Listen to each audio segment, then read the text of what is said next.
Inheritance के programme को बनाने के लिए 15 से 20 या 25 मिनट ले सकते हो, ठीक है। और जेन्युइन टाइम है, वो जेन्युइन टाइम है, कोई अनजेन्युइन टाइम नहीं है। 15-20 मिनट तो नॉर्मली लग जाते हैं इनहेरिटेंस के प्रोग्राम को कॉपी पे भी लिखते हुए। सिस्टम पे लिखते तो थोड़ा ज्यादा लग जाता है, ठीक है।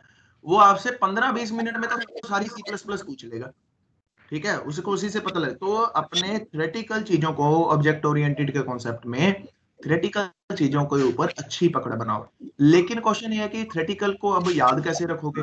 अब जब याद उसको रखना है तो आपको मैक्सिमम उसका प्रैक्टिकल करना पड़ेगा, तभी आप उसको याद रख पाओगे, अदरवाइज आप उसको याद नहीं रख पाओगे, यस ठीक है। तो ये एक दूसरे के साथ कोरिलेटेड है चीजें, ठीक है। ओके वो आप कल मैडम से बात हुई थी आपके, आपको वो लॉजिकल और जो क्वांट की आपकी क्वेरीज आ रही है।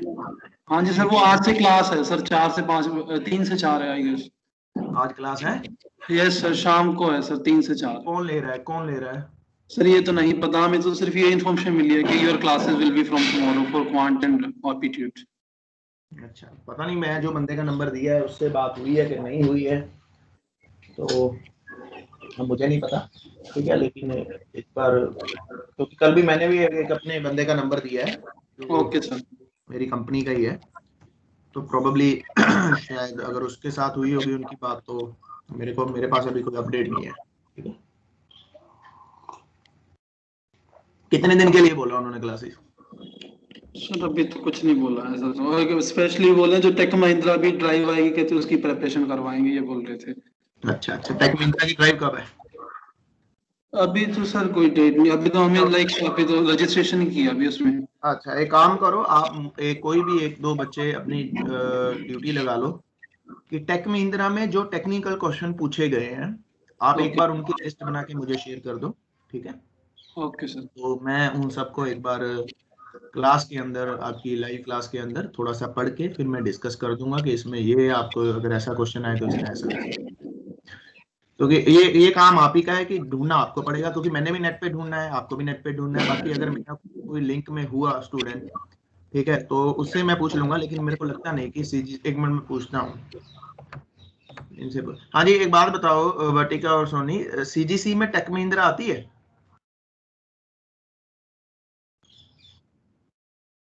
टेक महिंद्रा मुझे तो याद नहीं है, मेरे ख्याल से आती नहीं है ना टेक महिंद्रा। अच्छा, टेक महिंद्रा आई है, फिर वो नहीं आती है आपके, इंफोसिस नहीं आती है आपके, है ना, टेक महिंद्रा आती है। हाँ, अच्छा, सीयू में, हाँ सीयू में ही आती है आपकी मैक्सिमम कंपनी सारी। अच्छा सोनी, ये काम कर सकते हो आप, आपको तो सीनियर काफी जानते हैं ना। हाँ, उनसे टेक महिंद्रा का जो भी मटेरियल है आपने लेना है, ठीक है। जितने भी क्वेश्चन आप, जितना डेटा, क्योंकि आपकी भी प्रेपरेशन होगी, क्योंकि इनकी करवानी है, इनके लिए कंपनी आ रही है बाबा फरीद कॉलेज के लिए ना। तो आपने अपने जितने भी सीनियर्स हैं एक बार उनसे पूरा मटेरियल अगर मिल सकता हो, कोई रेफरेंस मिल सकता हो कि ये क्वेश्चन, चाहे आप वर्बली पूछ लो कि ये क्वेश्चन पूछे गए थे उनको इंटरव्यू के अंदर, ठीक है। तो आप एक पूरा सेट ऑफ पैटर्न सा बना के मुझे शेयर कर देना, वो मैं सारा कवर कर दूंगा, आपका भी बेनिफिट है और इनका भी बेनिफिट हो जाएगा। आपकी भी तो प्रेपरेशन हो रही है ना, क्योंकि आपके लिए भी तो आनी है फिर टेक महिंद्रा, ठीक है। आप एक बार पूरा, वो आपकी रिस्पॉन्सिबिलिटी है सीजीसी से इकट्ठा करना। वटिका जी, आपको जानता है कोई? अब इसने बोलना कि नहीं सर मुझे तो कोई नहीं जानता। देख, मेरे को पता था यही आंसर आना है चल एनीवेज, लेकिन अगर फिर भी अगर आप अपनी तरफ से एक बार कोशिश करना कि वो आप कर पाओ, ठीक है। तो क्योंकि देखो, आप मुझे क्वेश्चन दोगे तो डेफिनेटली मैं उसको तैयार करूँ। देखो, अब हर क्वेश्चन का आंसर तो मेरे पास भी नहीं है, टू बी ऑनेस्ट, ठीक है ना। मुझे भी थोड़ा टाइम चाहिए होता है देखने के लिए चीजों को, ठीक है, समझने के लिए। हाँ, ऐसा भी नहीं है कि किसी कि नहीं हो गए आंसर, आंसर हर का होगा, लेकिन एक अप्रोप्रिएट आंसर हमें चाहिए ना उस चीज का, कि हम इंटरव्यू क्रैक करने के पॉइंट ऑफ व्यू से उसको समझे। तो आप लिस्ट बना लिया करो, कोई भी सीनियर से जैसे ही कंपनी आती है, अगर आपका कोई लिंक है, ठीक है, सोनी जैसे आपको तो काफी जानते हैं सीनियर्स, है ना, आपको सीयू वाले बंदे भी जानते हैं, तो आप उनसे एक बार पूछ लिया करो। पूछ के ना आप अपना एक डेटाबेस बना लो, ठीक है, कि ये टेक महिंद्रा में गई थी तो इसको ये क्वेश्चन पूछे गए थे, ऐसे ऐसे क्वेश्चन आए थे, तो आप एक बार अपना डेटाबेस तैयार कर लो, ठीक है। तो वो आपको बहुत बेनिफिट होगा। वो बेनिफिट क्या होगा कि कल को जब आप किसी भी कंपनी की प्रेपरेशन करोगे तो आप अपने डेटाबेस में से, वो फाइल्स में से वो निकालोगे पेज, आप उसको देखोगे कि हाँ यार ये वो क्वेश्चन है जो पूछे गए हैं, तो आप उन्हीं के ऊपर फोकस, क्योंकि रेपिटेटिव होते हैं। 60 to 70% चीजें रिपीट ही होती है, ठीक है, चीजें रिपीट ही होती है।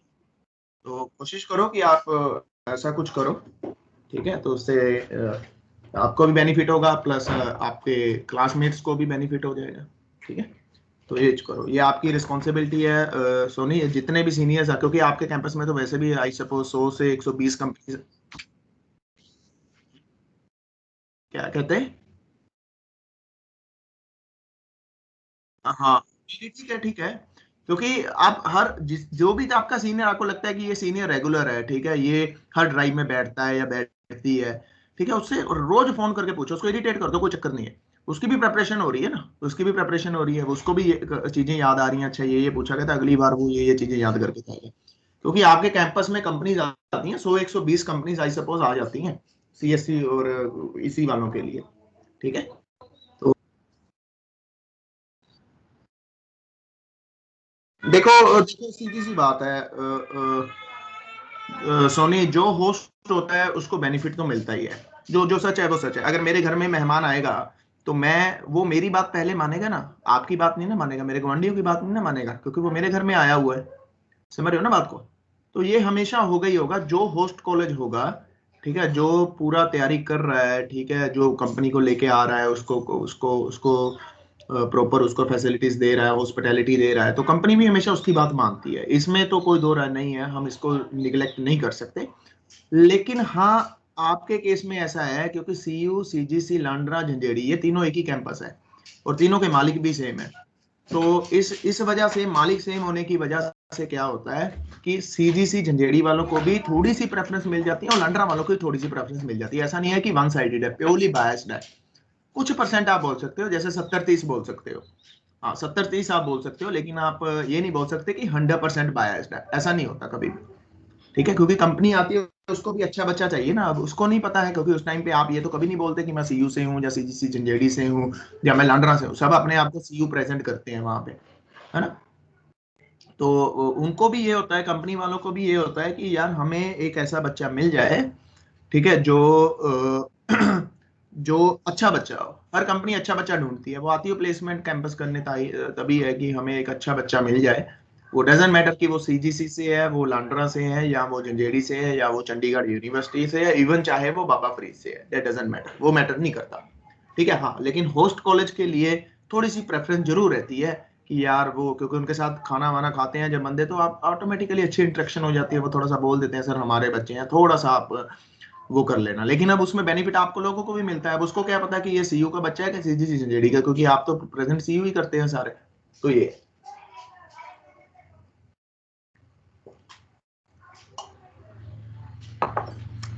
ठीक है जी, तो घबराना नहीं है, ऐसा नहीं है। आपके सीनियर काफी प्लेस हुए हैं, कितनी प्लेसमेंट हुई है इस बार? मेरे मैं तो इस बार है नहीं ना, इस बार कांटेक्ट में कम है मेरे बच्चे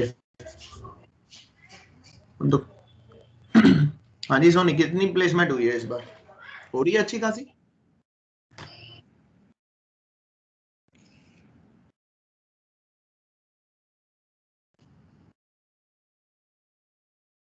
अच्छा, कहाँ होगी अपने कॉलेज में? चलो कोई बात नहीं, हो जाएगी, क्योंकि मैं थोड़े से अभी छुट्टी लेके बैठा हूँ ना कॉलेज में से। मैं कंपनी, मेरे पास एक कंपनी का प्रोजेक्ट है एमएल का, मैं उस पर काम कर रहा हूँ। तो मैं इसीलिए फिर क्लास ही नहीं ले रहा इस टाइम ना। आया था मेरे पास फोन उस दिन, सर का, कहते ले ले क्लासेस। मैंने कहा सर अभी मेरे को थोड़ी सी और छुट्टी चाहिए, ये साल तो मेरा निकलेगा ऐसे ही मेरे को लगता है, क्योंकि मेरे पास है कंपनी का प्रोजेक्ट, वो मुझे जनवरी तक सबमिट करना है। वो एमएल का प्रोजेक्ट है, तो एमएल का प्रोजेक्ट आपको पता ही है, ये थोड़ी सी ज़्यादा इसमें वो है, ग्रोथ के चांसेस ज़्यादा है ना, क्योंकि आजकल जो ट्रेंड है वो एमएल का है, और उसका सबसे बड़ी बात है उसका प्रोडक्ट है, और प्रोडक्ट जो होता है वो, उसमें सीखने के लिए बहुत कुछ रहता है, तो दिमाग खराब हो जाता है कई बार तो। लेकिन ये है कि चल रहा है, ठीक है, चलता जाएगा, धीरे धीरे होता रहेगा। चलो तो करते हैं स्टार्ट। कोशिश करो आप लोग भी कि प्रोडक्ट बेस्ड कंपनी में एंटर करो, ठीक है। प्रोडक्ट बेस्ड कंपनी में जब आप एंटर करोगे तो आपको थोड़ा सा वो मिलेगा, क्या बोलते हैं, राइज करने के चांसेस थोड़े से ज़्यादा रहते हैं जब भी आप किसी प्रोडक्ट बेस्ड कंपनी में एंटर करते हो, ठीक है। तो कुछ जैसे फेसबुक है, और प्रोडक्ट बेस्ड कंपनीज, फेसबुक एक प्रोडक्ट है ना, जैसे प्रोडक्ट बेस्ड कंपनीज हैं तो इनके पैकेजेस भी जो रहते हैं थोड़े से अप रहते हैं as comparatively service based companies, ठीक है। तो कोशिश करो आप सारे कि कंपनीज को लिस्टेड आउट करो कि ये प्रोडक्ट बेस है तो इसी में जाना चाहिए। सर्विस बेस में थोड़ा सा पैकेज का इशू रहता है हमेशा, ठीक है। मेरी स्क्रीन विजिबल है सबको? काइंडली पिंग मी, या मुझे एक बार बस करके बोल दो कि हाँ जी सर विजिबल है। यस सर विजिबल है। ओके ओके गुड गुड, ठीक है। ये देखो अगर मैं आपको दिखाऊं तो ये देखो जी, ये है ML का प्रोजेक्ट, ठीक है। ये चल रहा है काम, ये कोड है पाइथन का है, सारा का सारा कोड पाइथन का, the complete entire code is from Python, ठीक है।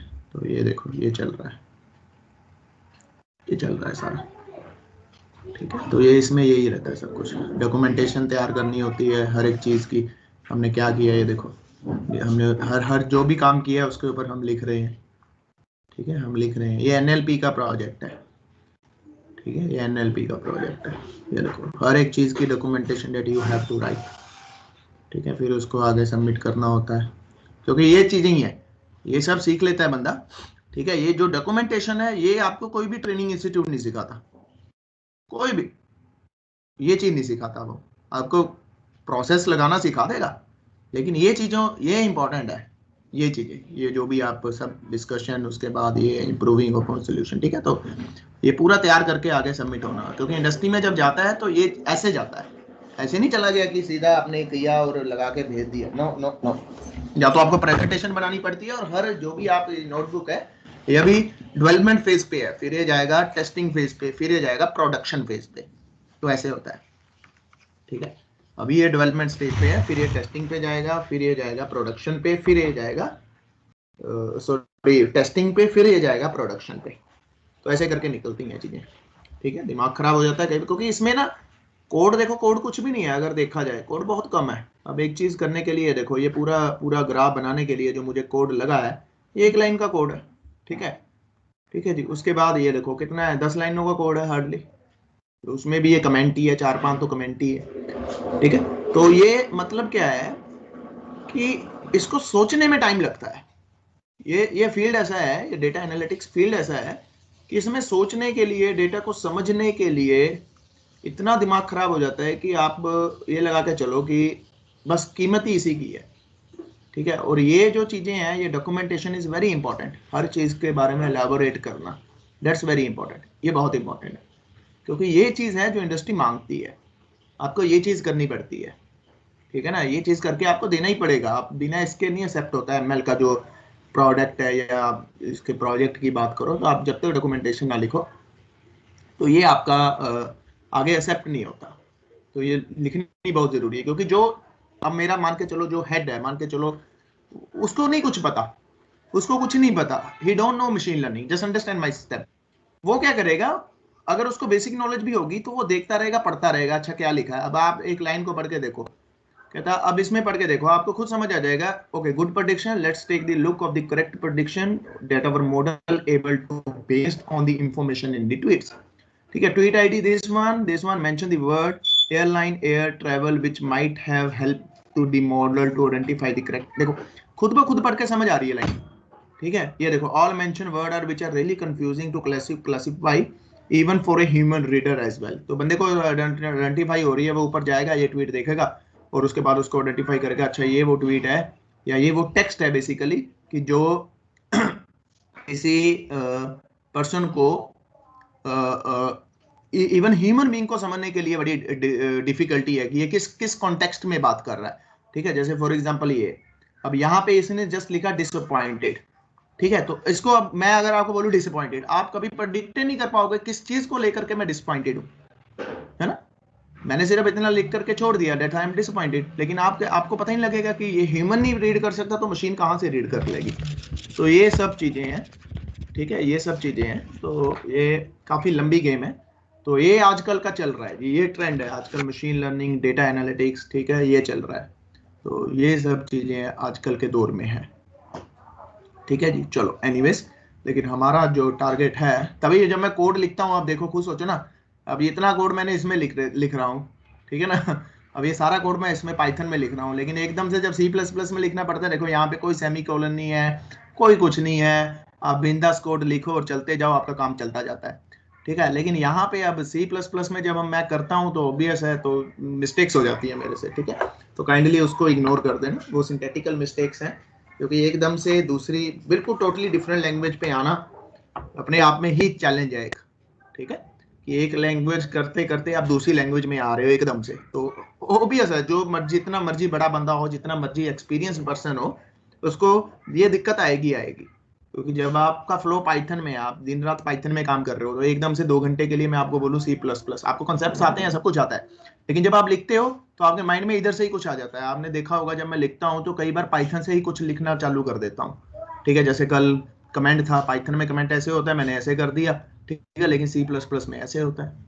तो ये ओके, एनीवेज, तो वो कंसर्न नहीं है, लेकिन सिर्फ हमें कॉन्सेप्ट्स के ऊपर कंसंट्रेट करना है। जो कॉन्सेप्ट्स हैं वो सब में सेम है, वो सब में सेम है, चाहे वो आप पाइथन कर लो, चाहे आप सी प्लस प्लस कर लो, ठीक है, चाहे आप जावा कर लो, concepts are same in all languages, ठीक है।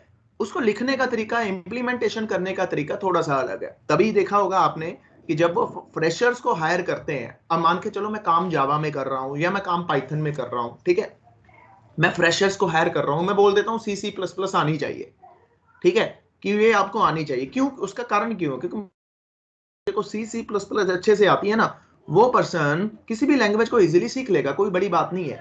लेकिन जब आप बंदा ये बोले कि मेरे को सर सी सी प्लस प्लस आती है, साथ में मुझे पाइथन आता है या साथ में मुझे जावा आता है, तो वो एक ब्रेड के ऊपर एक बटर है, ठीक है। आजकल के दौर में जो चल रहा है ज्यादा, वो पाइथन चल रहा है, ठीक है, पाइथन रेस में सबसे आगे है, ठीक है। अगर मैं बात करूं, क्योंकि everyone is talking about data analytics, machine learning, तो पाइथन के बिना इम्पॉसिबल है, ठीक है।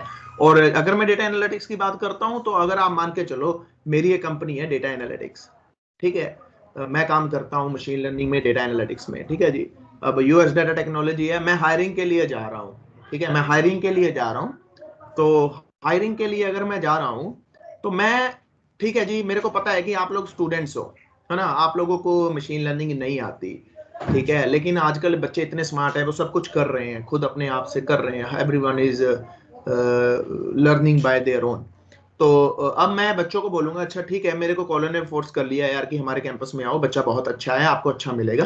तो फिर मैं बोलूंगा यार मेरी रिक्वायरमेंट तो मशीन लर्निंग और पाइथन है, मैं तो उसी में काम करता हूँ। तो आपका कॉलोनी ने बोला कि नहीं सर, हमारे बच्चों को मशीन लर्निंग नहीं आती, पाइथन नहीं आता, लेकिन वो सी सी प्लस प्लस में बहुत अच्छे हैं, ठीक है। चलो फिर मैं उसको बोलूंगा ठीक है यार, अगर बच्चों को सी सी प्लस प्लस आती है तो हम उनको टाइम दे देंगे कि अच्छा लो जी 2 महीने ले लो, उसके बाद आपने पाइथन सीखना है, और पाइथन सीखने के बाद आपने एमएल के बेसिक कॉन्सेप्ट्स करने हैं, क्योंकि कॉन्सेप्ट्स ही होते हैं हर लैंग्वेज में, हर टेक्नोलॉजी में और हर फील्ड में, ठीक है। फिर अब क्या होगा, मैं कैंपस में आऊंगा, ठीक है, मैं बच्चों की इंटरव्यू लूंगा। अब स्टूडेंट्स के क्वेश्चनिंग जो मैं करूंगा वो मैं सी सी प्लस प्लस में करूंगा, ठीक है। अब मैं करता जा रहा हूं, मैं भी फेड अप हो गया, है ना, मैं, मेरे पास भी आपने खुद देखा होगा, अगर कोई वाइवा लेने आता है बच्चा, तो टीचर, तो वो वाइवा में रेपिटेड क्वेश्चन ही होते हैं, तो ऑब्वियस है ये ह्यूमन नेचर है, हम इसको चेंज नहीं कर सकते, ठीक है। मेरे पास कितने क्वेश्चन है, 50 क्वेश्चन हो जाएंगे, 60 क्वेश्चन हो जाएंगे, ठीक है, मैं वही 60 क्वेश्चन 60 बच्चों को पूछने हैं, तो हर बच्चे के क्वेश्चन, हर बच्चे के हिस्से में 10 से 12 क्वेश्चन आते हैं, ठीक है, एवरेज। और वो 50 में से 10 से 12 क्वेश्चन वो रेपिटेट ही हो रहे हैं, यानी कि यूनिक पैटर्न 10 और 12 ही है मेरे पास, ठीक है, और वो रेपिटेट हो रहे हैं सारे, ठीक है जी। अब मैं इंटरव्यू ले रहा हूं, मैं भी पक चुका हूं, ठीक है, वही क्वेश्चन कर रहा हूं, बार बार वही पूछ रहा हूं, what is class, what is inheritance, operator, overloading, polymorphism, virtual function, ठीक है जी, फलाना डिमका, ये सब मैं पूछ रहा हूं, मैं फेड अप हो गया एक टाइम पे आके। अब एक बच्चा आता है अचानक से, वो कहता है sir I have done C C plus plus and I have done Python and I have good knowledge about machine learning concepts. अब देखो, अब मेरी कंपनी काम किस में कर रही है, मेरी कंपनी मशीन लर्निंग में काम कर रही है, ठीक है। अब ये बच्चा मुझे आके ये चीज बोल रहा है कि सर मैं सी प्लस प्लस तो मुझे आती है, मुझे साथ में पाइथन भी आता है, और मुझे साथ में मशीन लर्निंग के कॉन्सेप्ट्स भी आते हैं, कि मेरा ये प्रोजेक्ट भी इसी में था। अब मैं उस बच्चे को, जैसे ही उसने बोला, तो मेरे मेरे को एक एक्साइटनेस सी क्रिएट हुई कि यार ये बच्चा हो सकता है कि ये मेरे कंपनी के लिए अच्छा प्रोडक्ट बन जाए, क्योंकि मेरा काम तो इसी में है, इसको सिखाना भी कम पड़ेगा। ये अगर पहले से बोल रहा है कि मुझे पाइथन आती है, तो मेरा आधा काम तो बच गया, ठीक है ना, कि आधा काम तो बच गया। उसके बाद इसने ये भी बोला कि इसको मशीन लर्निंग के कॉन्सेप्ट्स भी आते हैं, तो मेरा आधा काम और बच गया। ठीक है, जब मेरा आधा काम बच गया तो ऑब्वियस है मैं उस बच्चे के ऊपर ज्यादा टाइम लगाऊंगा, फिर मैं उसके ऊपर C++ से क्वेश्चनिंग करने के बाद इमीडिएटली उसने पाइथन बोला मैं पाइथन पे आ जाऊंगा, उसने ML बोला मैं ML पे आ जाऊंगा। मुझे जब लगेगा कि हाँ ये बच्चा यार बिल्कुल सही बच्चा है, कि जिसको नॉलेज है, इसको बस थोड़ी सी ट्रेनिंग की जरूरत है और ये इजीली काम कर लेगा, तो मैं उस बच्चे को हायर कर लूंगा। ये बेनिफिट होता है, ठीक है, क्योंकि C++ की जो भीड़ है, ठीक है, ये पूरे कॉलेज को आती होती है। ये तो आप लगा के चलो कि एक +2 का बच्चा भी उठाओ ना, तो उसको भी वो भी बोल देगा कि मुझे आती है, आई चाहे ना आए बात अलग है। और आपको भी पता है, आपको भी पता है कि आप बीटेक के 7 सेमेस्टर में होते हो, लेकिन आप फिर भी अपने आप को एक ग्रेड नहीं कर पाते कि सर मुझे बहुत अच्छे से आती है, तब भी आप बोलते हैं सर मुझे आती है, I have knowledge about C. लेकिन कोई बच्चा, रेयरली ऐसा बच्चा होता है जो 7 सेमेस्टर में जाके बोलता है कि sir I am good, very good in to the C++, है ना। आपको भी पता है ये चीज, मुझे भी पता है और सबको पता है कि कोई रेयर बच्चा होता है जो ये चीज बोलता है कि sir I am very good into the C++, ठीक है। तो ये इस रेस में देखो ना, अगर मैं बोल रहा हूँ C++, सारे की सारी क्लास मेरे पास है, ठीक है, सारी की सारी क्लास बोले कि मुझे आती है सर, मुझे आती है, मैंने पेपर पास कर रखा है, मुझे आती है, तो एवरीवन इज इन लाइन, ठीक है ना। तो हर बच्चा अपना रिज्यूमे लेके तैयार करके बैठा है, सर ये लो उठाओ मेरा resume, I have good knowledge about C++। तब उसमें से कुछ बच्चे ऐसे थे, ठीक है, मैंने एक और फिल्टर लगा दिया कि I know only those people who have good knowledge of C++ and Python, it is mandatory, ठीक है। अब अगर मान के चलो यहाँ पे 50 बच्चे थे, तो छट करके कितने रह गए, 30 बच्चे रह गए, ठीक है। अब मैंने एक और फिल्टर लगा दिया, आई have good knowledge about C++, Python and big data Hadoop, something like this, ठीक है ना, क्योंकि ये भी अगर आपने डेटा साइंस की दुनिया में जाना है तो ये भी मैंडेटरी है आज के दौर में आना, ठीक है जी। अब फिल्टर ही लग गया, 10 बच्चे रह गए, 10 भी नहीं होंगे क्योंकि हडूप है तो बहुत कम बच्चों को आता है, 5 या 4 या 5 बच्चे होंगे, ठीक है। अब मेरा कंपटीशन देखो 50 से चला था, कितना रह गया, 4-5 पे आके अटक गया, यानी कि अब इन 4-5 में से मेरे को 2 बच्चे हायर करने हैं। अब पहले केस में क्या था, इन 50 में से 2 हायर करने हैं। अब 4-5 में से प्रोबेबिलिटी किसकी ज्यादा है, 2 बच्चे हायर होने की प्रोबेबिलिटी ज्यादा है ना 4-5 में से। लेकिन 50 में देखो, 50 में अगर मैं 2 बच्चे हायर कर रहा हूं तो क्या रेशियो निकल के आती है। तो ये पूरे का पूरा ट्रेंड है, यहाँ पे कंपटीशन देखो कितना टफ है। तो CSE बहुत गंदा फील्ड है जी, ठीक है जी, बिल्कुल बहुत गंदा फील्ड है। अगर आपको सुनने में अटपटा लग रहा हो तो मैं आपको खुद बोल रहा हूँ कि बहुत गंदा फील्ड है। क्यों गंदा फील्ड है और क्यों मजेदार फील्ड है, दोनों चीजें हैं। गंदा फील्ड इसलिए है कि आपको पढ़ना बहुत पड़ेगा जी, बहुत पढ़ना पड़ेगा, ठीक है, हर रोज कुछ नया आ रहा है, आपको सीखना पड़ेगा अगर आपने सरवाइव करना है। क्योंकि आज आप पाइथन में काम कर रहे हो, बहुत अच्छी बात है, ठीक है, कल को कुछ और आ जाएगा, आपको सीखना पड़ेगा, परसों को कुछ और आ जाएगा, आपको सीखना, लेकिन बेस यहीं से चल रहा है, बेस यहीं से चल रहा है, ठीक है। अगर आपको ये चीजें आती हैं, ठीक है, या ये तीनों लैंग्वेजेस आती हैं, इवन आपको एक लैंग्वेज में भी आप एक्सपर्ट हो, तो आप दूसरी लैंग्वेज बड़ी आसानी से सीख लोगे, कोई बड़ी बात नहीं है, ठीक है जी, कोई बड़ी बात नहीं है।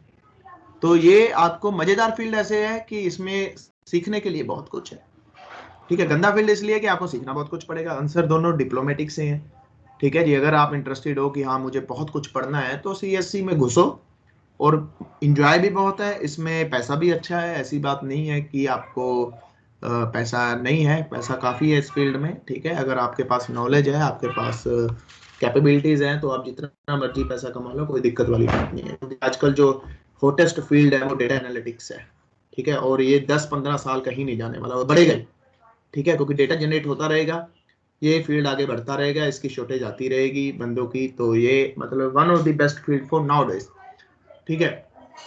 बाकी और ऐसा नहीं है कि अब सारी क्लास ही इसी में चले जाए, जिसमें आपको जो चीज अच्छी लगती है, ठीक है, हर फील्ड में स्कोप उतना ही है, ठीक है। किसी को ऐप डेवलपमेंट अच्छी लगती है तो उसमें भी स्कोप उतना ही है, क्योंकि अगर यहाँ पे डेटा एनालिसिस हो रहा है तो बाद में तो होना तो ऐप में ही अपलोड है ना, जैसे फेस रिकॉग्निशन है, ठीक है। अब आपका जो स्मार्टफोन है वो क्या करता है, उसमें AI होता है ना, AI होता है, तो वो ऐप के अंदर ही है ना AI, वो क्या करता है, आपके फेस को कुछ से कुछ बना देता है, तो वो क्या है, वो AI ही हो रहा है, आर्टिफिशियल इंटेलिजेंस ही तो हो रही है, लेकिन हो किसके अंदर रही है, मोबाइल ऐप के अंदर, ठीक है ना, मोबाइल ऐप के अंदर। तो मोबाइल ऐप की तो जरूरत है ही है, साथ में AI की जरूरत है, जो AI का काम करके मॉडल तैयार करके देगा, और मोबाइल ऐप वाला जो मॉडल को इस एप्लीकेशन के अंदर डिप्लॉय करेगा। तो ये पूरा कॉन्सेप्ट होता है, ठीक है। तो बहुत लंबी गेम है, हर फील्ड की उतनी ही रिक्वायरमेंट है जितनी एक फील्ड की। ऐसा नहीं है कि सिर्फ डेटा एनालिसिस है तो डेटा एनालिसिस है बाकी कुछ भी नहीं है, नहीं, ऐसा कुछ नहीं है, ठीक है। ऐसा कुछ नहीं है कि सब कुछ ऐप डेवलपमेंट है, ठीक है। हर फील्ड की डिमांड उतनी ही है जितनी एक फील्ड की है, बस डिपेंड करता है कि आपका नॉलेज कितनी है। ये थोड़ा सा हॉट फील्ड है, ठीक है। डेटा एनालिसिस इसमें जरा पैकेज अच्छा है, ठीक है। इसमें फ्यूचर जरा वाइड है थोड़ा सा, क्यों वाइड है वो भी बता देता हूँ। अगर मैं मोबाइल ऐप की बात करता हूँ तो यहाँ पे भरे पड़े हैं डेवलपर्स, इतने डेवलपर्स हैं, क्योंकि ये आज का नहीं चल रहा, ये पिछले 10 सालों से चल रहा है। 10 सालों में इतने डेवलपर्स हैं, इतने डेवलपर्स हैं कि अगर मैं हायर करने जाऊंगा तो एक के लिए मांगूंगा तो मेरे पास 500 आएंगे, ठीक है। लेकिन अगर मैं डेटा एनालिसिस की बात करूं तो ये थोड़ा सा अभी ट्रेंड में आया है, फील्ड बहुत पुराना है, फील्ड बहुत पुराना है, ट्रेंड में अभी आ गया। अब जब ट्रेंड में अभी आया है तो पिछले 3-4 सालों में ये ट्रेंड में आया है, तो इसमें अभी जो बंदे हैं बहुत कम है जिनको नॉलेज है, ठीक है। तो यहाँ पे बंदे अभी कम है। अभी अगर कोई बंदे मान के चलो यहाँ पे 500 एक पोस्ट के लिए आ रहे हैं तो यहाँ पे 20 आते हैं एक पोस्ट के लिए, ठीक है। अब 20 में से कहता मुझे वो बंदे हायर करने हैं, तो कंपटीशन ऑटोमेटिकली आधा रह गया ना। 20 में से मैं 10 भी हायर कर लूंगा क्योंकि मुझे रिक्वायरमेंट है। लेकिन आज से 5 साल बाद, ठीक है, आज से 6 साल बाद या 10 साल बाद इसका भी वही हाल होगा जो इसका है, क्योंकि इसमें अब आज के दौर में everyone is rushing for this, जो फंस गया सो फंस गया, ठीक है। लेकिन 10 साल बाद कंपटीशन फिर बड़ा आ रहा है। जैसे मोबाइल में, अगर 10 साल बाद आप मोबाइल में आ रहे हो, आप इसको कम्पीट थोड़ी ना कर सकते हो जिसने आपको 10 साल पहले स्टार्ट किया था काम, या जिसने 3 साल पहले स्टार्ट किया था काम, आप उसको कम्पीट नहीं कर सकते एकदम से। आपको भी टाइम लगेगा मार्केट में सस्टेन होने में, आपको भी 2 या 3 साल लगेंगे, तब जाकर के आप कंपटीशन में आओगे। लेकिन इस फील्ड में क्या है कि ये 20 बंदे हैं, 20 ही नए हैं, 20 ही नए हैं, ठीक है। इन 20 को साथ आप कंपीट कर सकते हो सकता है इसमें किसी को 1 आधे साल का एक्सपीरियंस हो, लेकिन वो फिर बराबर ही रहता है। इसमें 1 साल का एक्सपीरियंस, 2 साल का एक्सपीरियंस, ठीक है, वो बराबर ही है, फ्रेशर लेवल का ही है।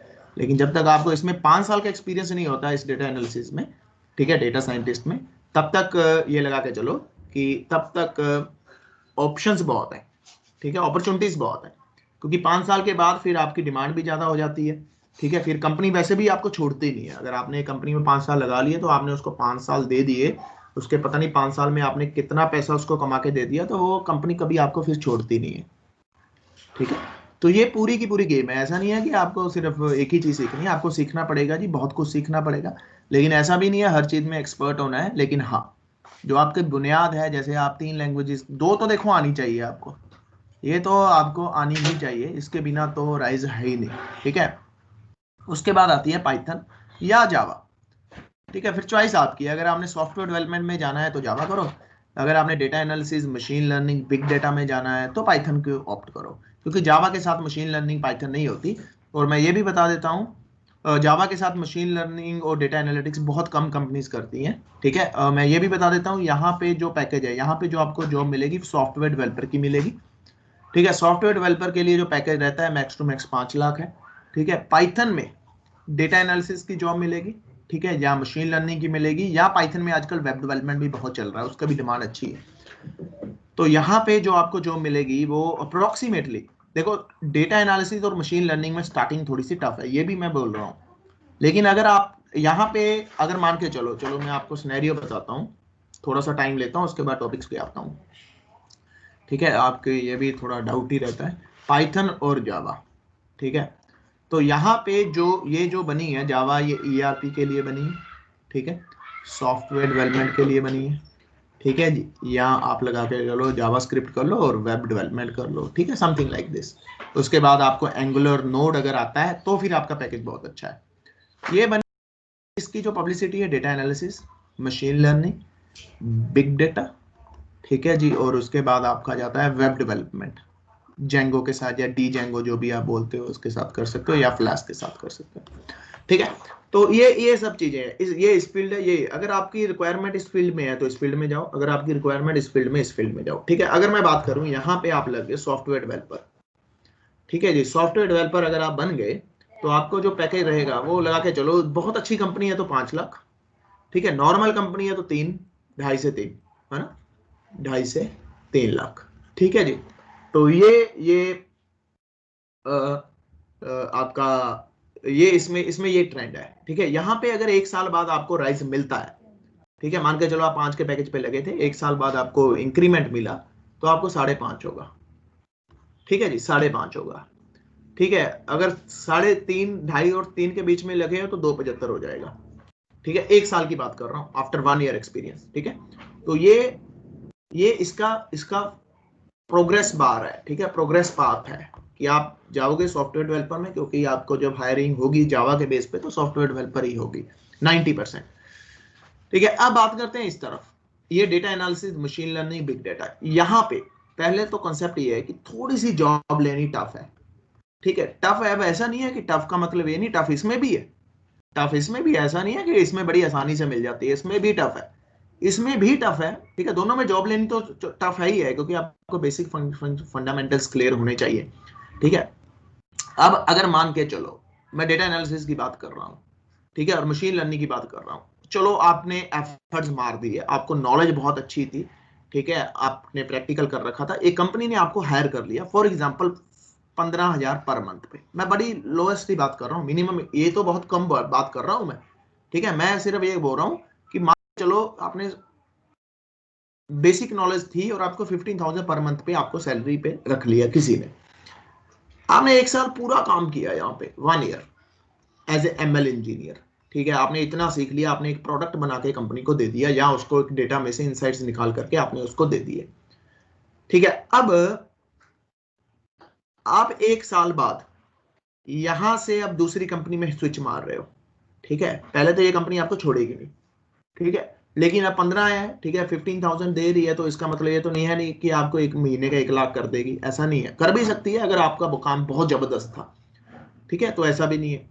ठीक है, तो लेकिन मान के चलो आपने ये कंपनी को छोड़ के दूसरी कंपनी में स्विच मारा और आपने बोला कि सर वहां पे मैंने एक प्रोडक्ट डेवलप किया था, ठीक है, ML का, और ये मेरा प्रोसेस था, ये मैंने सब काम किया था, तो वो कंपनी की रिक्वायरमेंट थी। ठीक है, उसको एक्सपीरियंस पर्सन चाहिए था, वो आपसे ये पूछेगा, अगर उसको ये काम पसंद आ गया, और ऑब्वियस है अगर आपने काम किया होगा तो डेफिनेटली वो काम पसंद है, क्योंकि मशीन लर्निंग एक ऐसी चीज है, आप जितना मर्जी घुमा दो, जितना मर्जी अपने छोटे से प्रोजेक्ट को जितना मर्जी बड़ा प्रेजेंट कर दो, वो आपके ऊपर रहता है। ठीक है, अब ये आपको 1 साल के बाद 60,000 तक देने के लिए तैयार है, क्योंकि इसको इमीडिएट रिक्वायरमेंट है, इसको पता है कि अगर उस कंपनी को आपने कमा के दिया है तो अगर मैं इसको 60 दूंगा ना तो ये मेरे को 6 लाख महीने का कमा करके दे देगा, मुझे ये पता है, क्योंकि इसके पास डेटा इतना है। ठीक है, अब आपने 1 साल यहाँ पे काम किया, 1 साल यहाँ पे काम किया, अब आपके पास 2 साल का एक्सपीरियंस आ गया, आप यहाँ पे भी आपने सीखा, यहाँ पे भी आपने सीखा, अब आपके पास 2 साल का एक्सपीरियंस आ गया। अब जो आपका पैकेज लग रहा है, ठीक है, दूसरी कंपनी में जा रहे हो ना, तो 15 लाख का पैकेज मिनिमम आपका कहीं नहीं गया। ठीक है, मिनिमम 15 लाख का पैकेज कहीं नहीं गया आपका 2 साल के बाद। ठीक है, अगर आप IIT से हो, NIT से हो, ठीक है जी, या किसी और गवर्नमेंट कॉलेज से हो, ठीक है, रेप्यूटेड से हो, ठीक है, तो टेक से हो, पंजाब इंजीनियरिंग कॉलेज, ठीक है, अगर आप इन कॉलेजेस से हो और आप इस फील्ड में जा रहे हो तो आपका जो स्टार्टिंग पैकेज है दोस्तों 18 लाख का है। मेरा मेरा खुद कजन है मेरे इन लॉज में, वो NIT इलाहाबाद से पास आउट है, 2017 पता नहीं 18 में उसकी बीटेक कंप्लीट हुई थी। ठीक है, और उसका जो स्टार्टिंग पैकेज है वॉलमार्ट में वो लगा है, उसका जो स्टार्टिंग पैकेज है 18 लाख रुपए का था, NIT से पास आउट। कहता सिर्फ सर मुझे बेनिफिट हुआ NIT का, मुझे और कोई बेनिफिट नहीं हुआ। जो सच है वो सच है। ठीक है, NIT में वॉलमार्ट गई थी और 18 लाख रुपए उसका पैकेज है, जिसमें वो काम कर रहा है महीने का, सॉरी ईयरली, सॉरी ईयरली, 2018 की बात है, अब तो कम से कम ये 20-22 हो गया होगा। ठीक है, तो ये, लेकिन हाँ हम PTU के हैं, ठीक है, आप लोग PTU से हो या किसी भी और कॉलेज से हो, तो PTU वालों को थोड़ा सा इतनी प्रेफरेंस नहीं मिलती। ठीक है, जो सच है वो सच है। ठीक है, सुनने में थोड़ा कड़वा लग रहा है, लेकिन जो सच है वो सच है, हम उसको जुटला नहीं सकते। ठीक है जी, क्योंकि मैं खुद की बात बताऊं तो CGC में माइक्रोसॉफ्ट आती है। ठीक है, पिछले साल की बात है, CGC में माइक्रोसॉफ्ट आती है, ठीक है, पैक में भी माइक्रोसॉफ्ट आती है। ठीक है जी, सेम पैकेज रहता है दोनों का, सेम पैकेज होता है, सॉरी सेम प्रोफाइल रहती है। पैक के लिए जो पैकेज था वो 18 लाख का था। ठीक है जी, जो CGC के लिए पैकेज था वो 9 लाख का था। तो now you can imagine it, आप इसको इमेजिन कर सकते हो कि profile same, selection year same, ठीक है जी, परसेंटेज क्राइटेरिया सेम, लेकिन पैकेज जमीन आसमान फर्क। क्योंकि मेरे पास पैक के स्टूडेंट आते थे उस टाइम पढ़ने, तो वो बता रहे सर हमारे कॉलेज में माइक्रोसॉफ्ट आई है तो हमें तैयारी करनी है उसकी, तो वो बड़ी मेहनत से तैयारी, क्योंकि उस टाइम CGC में भी आई। मैंने फिर उनसे पूछा यार पैकेज कितना है, कहते सर 18 लाख दे रहे। मैंने हमारे तो 9 लाख देती है, 9 साढ़े 9 लाख, अब पता नहीं अब शायद बढ़ गया हो तो मुझे पता नहीं है CGC का, लेकिन उस दौर की बात बता रहा हूँ। रेप्यूटेड कॉलेज का फर्क तो हमेशा पड़ता ही है जी दोस्तों, ये पड़ेगा ही पड़ेगा, ठीक है, क्योंकि आपको भी पता है आईआईटी की और एनआईटी की वैल्यू, ठीक है, पैक की भी वैल्यू आप सबको पता ही है इसकी, इस कॉलेज, क्योंकि आप सबने तैयारी की है, सबने एग्जाम दिए हैं, सबने पेपर पास करने की कोशिश की है। अब किसी का हुआ है किसी का नहीं हुआ, तो डोंट वरी अबाउट इट, जो पास्ट है वो पास्ट है, लेकिन ये पाथ है आपके लिए, थोड़ा टाइम जरूर लगेगा, ठीक है, थोड़ा टाइम जरूर लगेगा, लेकिन हाँ ये पाथ है आपके लिए, ये पाथ है। लेकिन अगर यहाँ पे 2 साल के बाद की बात करो तो मैक्सिमम जो पैकेज आएगा 8 लाख का जाएगा, इससे ज्यादा नहीं जाएगा, ये गारंटी है, ये गारंटी है। लेकिन यहाँ पे जो पैकेज है, अगर 15 से भी स्टार्ट कर रहे हो, मैं तो बता ही रहा हूँ कि अगर 15 से स्टार्ट कर रहे हो, लेकिन ऐसा बहुत कम होता है, ठीक है, अगर तो कैंपस प्लेसमेंट हो जाए आपकी इस डेटा एनालिसिस में, पीटीयू या नॉर्मल कॉलेज की भी बात कर रहा हूँ, तो कम से कम जो पैकेज होगा 30 से 35 हजार रुपए पर मंथ होगा, मिनिमम पैकेज इतना होगा ही होगा, मिनिमम की बात कर रहा हूँ, ठीक है। बाकी फिर डिपेंड करता है ऑर्गेनाइजेशन टू ऑर्गेनाइजेशन। वैसे जो डेटा एनालिसिस और मशीन लर्निंग का स्टैंडर्ड पैकेज है, एवरेज पैकेज है, अगर मैं फ्रेशर के लिए कैलकुलेट करूं कैंपस प्लेसमेंट के लिए, तो 7.5 से 8 लाख से कम नहीं है, ठीक है, फ्रेशर्स के लिए अगर मैं बात करूं, नॉर्मल एवरेज निकालूं अगर मैं थ्रू आउट सारा स्टडी करके, तो एवरेज जो पैकेज है 7 से 8 लाख के बीच में है, डेटा एनालिसिस और मशीन लर्निंग के लिए और बिग डेटा हडूप के लिए स्पेसिफिकली बात कर रहा हूं, ठीक है।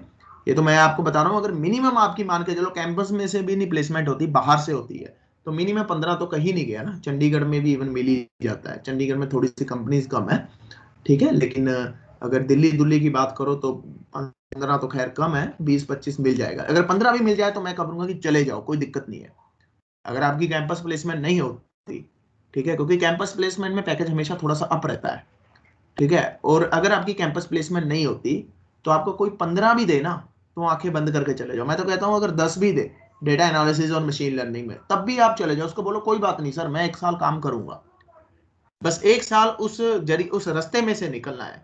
वो जो फ्रेशर वाला टैग है ना, क्योंकि इस फील्ड में फ्रेशर के लिए थोड़ा सा टफ है काम, लेकिन आजकल हायरिंग हो रही है फ्रेशर की, पहले नहीं होती थी। पिछले से पिछले साल की बात करूं तो फ्रेशर के लिए कोई हायरिंग नहीं थी, एमएल और डेटा एनालिसिस क्योंकि आता नहीं था। अब पागल हुए पड़े हैं बच्चे, आप लोगों आप नॉर्थ के बच्चा तो करते ही, नॉर्थ का बच्चा तो C++ से बाहर निकलता ही नहीं है। अगर आप थोड़ा सा नॉर्थ से जाओ, साउथ में चले जाओ, ठीक है, या किसी और रीजन में चले जाओ, ये मतलब दिल्ली क्रॉस करो, आप दिल्ली तक पहुंच जाओ, ठीक है, चंडीगढ़ पंजाब को छोड़ करके अगर आप दिल्ली तक आ जाओ, तो दिल्ली का बच्चा पागल है इन चीजों के लिए, ये पाइथन के लिए, डेटा एनालिसिस। इवन आपको मेरे पास कई बार ये क्वेरी आती है, सर मेरा लड़का 10th क्लास में है, क्या आप उसको पाइथन सिखा दोगे, ऐसी क्वेरीज आती है मेरे पास। आजकल बच्चे इतना सीख रहे हैं भाई पाइथन, 10th क्लास के बच्चे पाइथन सीख रहे हैं, आप खुद सोच लो, 10th क्लास के बच्चे। मेरे पास एक मुंबई से किसी ने रेफरेंस पाई, उसने नेट नोट से देखा होगा, मेरे पास फोन आया, कहता सर मैंने आपके रिव्यूज पढ़े, I am very much impressed, ठीक है। फिर मैंने उसको डेमो दिया, डेमो लेने के बाद वो इतना इम्प्रेस हुआ, कहता सर मेरा बच्चा है उसको पाइथन करना है। मैं कहा कौन सी क्लास में है, कहता जी 8th क्लास में है, 8th क्लास में। मैं कहा यार मैं नहीं सिखा पाऊंगा, 8th वाले को मैंने कभी सिखाया नहीं है कि अब 8th वाले को कैसे चलाना है, क्योंकि ये तो बिल्कुल छोटा है, 10th में भी होता चलो हम सोच लेते, लेकिन 8th क्लास में है तो मैं क्या मेरे लिए थोड़ा सा मुश्किल रहेगा।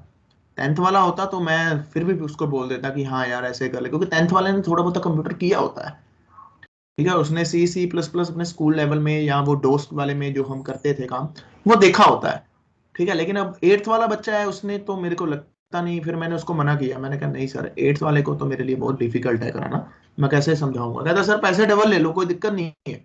मैंने कहा नहीं यार मैं नहीं करवा सकता, क्योंकि क्वालिटी ना दे पाए बंदा, बाद में ये जाके कमेंट लिख दे वहां पे कि मैंने कोर्स किया और मुझे कुछ समझ नहीं आया, वो फिर मेरा नुकसान है ना, वो तो मेरा नुकसान है। आप जब भी किसी कंपनी में जाते हो तो ऑब्वियस आप उसका रिव्यू जरूर पढ़ते हो एक बार, अगर एक भी नेगेटिव रिव्यू होता है तो आपका दिमाग वहीं पे खराब हो जाता है कि नहीं यार, क्योंकि अगर मैं इसको पकड़ूं, ये इसको ये ना कर पाए, ठीक है, और बाद में जाके रिव्यू गलत कर दे, तो फिर वो मेरी बेइज्जती है, ठीक है ना। तो वो क्योंकि मेरे को 5 स्टार रेटिंग, आपको पता ही है कि मेरी कंपनी की 5 स्टार रेटिंग चल रही है, और इसको मेंटेन करना बहुत मुश्किल है। कम रिव्यू करवा लो, ठीक है, कम रिव्यू करवा लो, लेकिन जेन्युइन करवाओ, ठीक है जी। तो ये सब चीजें होती हैं। तो देखो अब आपके साथ मुंबई की बात कर रहा हूँ, ये मुंबई से आई थी मेरे पास क्वेरी, ये 8th क्लास के बच्चे की, देख लो, मतलब बच्चे वहां पे लोग 8th क्लास के बच्चे को पाइथन सिखाने की कोशिश कर रहे हैं, now you can imagine it, क्या बूम है इसका, ठीक है। लेकिन ये है कि अगर आपको इसमें मिल जाए, 15 में भी मिल जाए, 10 में भी मिल जाए, तो चले जाओ। मैं तो यही बोलूंगा, चले जाओ, मना मत करो, क्योंकि ये फील्ड ही ऐसा है, इसमें सीखने के लिए बहुत कुछ है और मजेदार फील्ड है। इतना मजे, अब मुझे नहीं पता आप लोगों को इसमें क्या है कि स्टैट है, स्टैटिस्टिक्स है, ठीक है, स्टैटिस्टिक्स है। तो स्टैटिस्टिक्स है तो स्टैटिस्टिक्स इतना मजेदार है, अगर आपको ये समझ आने लग जाए ना, आपने पढ़ ही रखा होगा ना +2 में, इसमें आप कुछ भी निकाल सकते हो, कुछ भी निकाल सकते हो, डेटा में से कुछ भी निकाल सकते हो, ठीक है। तो ये सब चीजें हैं। तो आई होप कि आपको अब थोड़ी सी मोटिवेशन मिली होगी, रास्ता क्लियर हुआ होगा कि आपने किस डायरेक्शन में जाना है, ठीक है। डायरेक्शन दोनों अच्छी है, ऐसा नहीं है, मैं ऐसा नहीं बोलूंगा कि मैं पाइथन में काम करता हूँ, ठीक है, तो पाइथन ही सब कुछ है, नहीं नहीं, ऐसा कुछ नहीं है भाई। आपको नहीं अच्छा लगता, क्योंकि इसमें जिंदगी भी टफ है थोड़ी सी, टफ इन द सेंस कि दिमाग खपाई ज्यादा है, कोड कम है, ठीक है। इसमें कोड ज्यादा है, दिमाग खपाई कम है। अब आप ये देख लो, अगर आपको कोडिंग ज्यादा करनी करनी अच्छी लगती है तो इसमें जाओ, कोडिंग कम करनी अच्छी लगती है, दिमाग ज्यादा चलाना अच्छा लगता है, तो आप इसमें चले जाओ, ये इसमें, ठीक है। इसमें तो ज्यादा, ये देखो ना आपके सामने है, पूरा प्रोडक्ट, ऑलमोस्ट प्रोडक्ट रेडी है। ये देखो कोड कितना है, कोड कुछ भी नहीं है अगर देखा जाए तो। कोड देखो, ये क्या है, कोड कुछ भी नहीं है, दो दो तीन तीन फंक्शन बने हुए हैं, बस, ये कुछ भी नहीं है। और ये जो फंक्शन बनाए हैं, ये सबके लिए फिर सेम ही चलते हैं। दूसरा प्रोडक्ट करोगे उसके लिए भी ये ऑलमोस्ट ये काम कर देगा, थोड़ी बहुत ही चेंजेस करनी पड़ती है इसमें बस। ये लो, क्या है, कुछ भी नहीं है, कुछ भी नहीं है। कोड अगर आप देखो, दो दो तीन तीन लाइनों का कोड है, ये देखो। हर एक ग्राफ, इतना बड़ा ग्राफ बनाने के लिए दो, अगर यही काम मैंने को जावा में करना पड़ता ना, तो कम से कम मुझे 60-70 लाइनें लिखनी पड़ती, ठीक है, ये ग्राफ बनाने के लिए, ठीक है, क्योंकि मैंने काम किया हुआ है इसमें, जावा में भी ग्राफ बना के दिए थे। ये कोड क्या है देखो, आप ध्यान से देखो, कुछ भी नहीं है। और कितना बड़ा चार्ट बन गया, कोड देखो क्या है, कुछ भी नहीं है, ठीक है। ये देखो कोड देखो क्या है, कुछ भी नहीं है, 5 लाइनों का कोड है और ग्राफ रेडी है। ये लो, ये सब चीजें हैं जी। ये लो, ये 3 लाइनों का कोड है, इसने सारा डेटा रीड करके आपके सामने रख दिया। तो ये सब चीजें हैं। हाँ जी सर, पाइथन के अगर बेसिक्स क्लियर करने हो तो मिनिमम से मिनिमम कितना टाइम चाहिए? पाइथन के अगर आपको बेसिक्स क्लियर करने हैं तो मिनिमम से मिनिमम, देखो ये सर एंडलेस अगर फील्ड होती है, ये है एंडलेस फील्ड, ठीक है। अब मिनिमम टाइम, अब इसमें कम से कम अगर आपको C++ आती है तो आप 20 दिन में पाइथन सीख लोगे, आप 20 दिन में पाइथन सीख लोगे। You can easily learn Python in 20 days, that's it. 20 दिन में आपको पाइथन मिल जाएगी, आ जाएगा, ठीक है। ज़्यादा टफ नहीं है पाइथन, बड़ी आसान है। लेकिन हाँ, डिमांड इसी की है जी आज के दौर में। ये एक फील्ड है, अच्छा फील्ड है, अच्छा, दिमाग खपाई अच्छी है इसमें, मज़ा भी आता है जब कुछ निकलता है, तो लगता है यार वाकई निकाल दिया। कई बार तो उम्मीद भी नहीं होती कि ये निकल जाएगा, लेकिन निकल जाता है, ठीक है। डिपेंड करता है कि आपकी एक्यूरेसी कितनी। हाँ जी, कोई आई सपोज कोई क्वेश्चन पूछना चाह रहा है, ठीक है जी। लेकिन हाँ, ये अपना टारगेट है, इसको तो अपने को करना है, ठीक है। जो मैं आपको सिखाऊंगा वो जब हमारी C++ कवर हो जाएगी, तो इसी के अंदर मैं आपको हडूप के बेसिक्स करवाऊंगा, ठीक है, और क्लाउड कंप्यूटिंग के बेसिक करवाऊंगा। ये दो आपको एक्स्ट्रा मैं करवा रहा हूँ इस पूरे करिकुलम में, ठीक है। इसमें भी एक आधी चीज आपको, क्योंकि फिर इसमें जावा में मैं कोड करके दिखाऊंगा आपको, ठीक है, और वही कोड मैं पाइथन में करके दिखाऊंगा आपको, ठीक है। और आप देखना कि जावा में कितनी लाइनें लिखी हैं और पाइथन में कितनी लाइनें लिखी, मैं दोनों में ये आपको कोड करके दिखाऊंगा इसके अंदर, ठीक है जी। यहाँ पे आपको कम से कम 150 लाइनें लिखनी पड़ेंगी, और यहाँ पे जो आपको लाइनें लिखनी पड़ेंगी अप्रोक्सीमेटली 30 या 20, ठीक है। तो ये फर्क है। अगर मैं आपको दिखाऊं तो शायद मेरे पास हडूप का कोड लिखा पड़ा होगा, ठीक है, हडूप का कोड लिखा पड़ा होगा जावा के अंदर।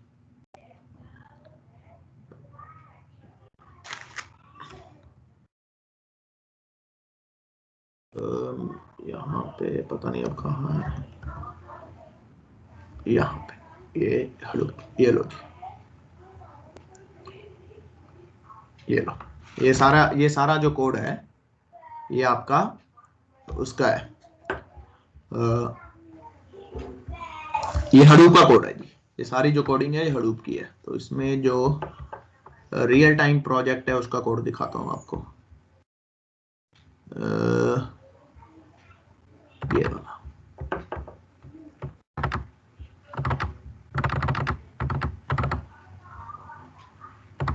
ठीक है, ये एक फाइल है जावा की, ठीक है, ये तो कुछ भी नहीं है, यूटिल है, ये पार्स वाली, ये एक मतलब ये अलग अलग टुकड़ों में लिखा गया है। ये एक फाइल है जावा की, ठीक है, ये जावा में लिखा गया है सारा, ठीक है। ये दूसरी फाइल है, ये इकट्ठी है, मतलब एक ही फाइल में लिखते हैं इसको, अलग अलग में लिख लो तो थोड़ा स्मूथ हो जाता है कोड। ये दूसरी फाइल है, ठीक है, ये कोड हो गया, ठीक है। उसके बाद ये अलग अलग केपीआईज है, ठीक है, प्रॉब्लम स्टेटमेंट्स है।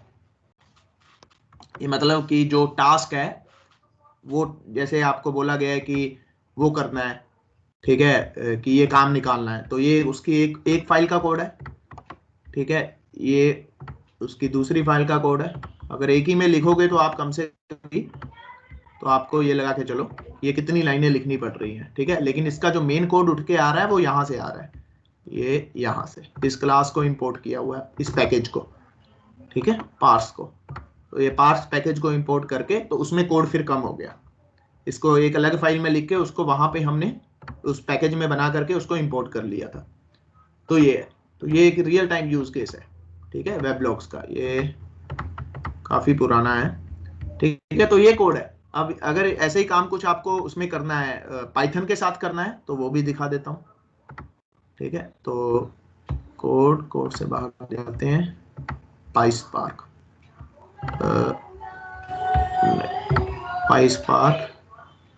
स्पार्क, ठीक है।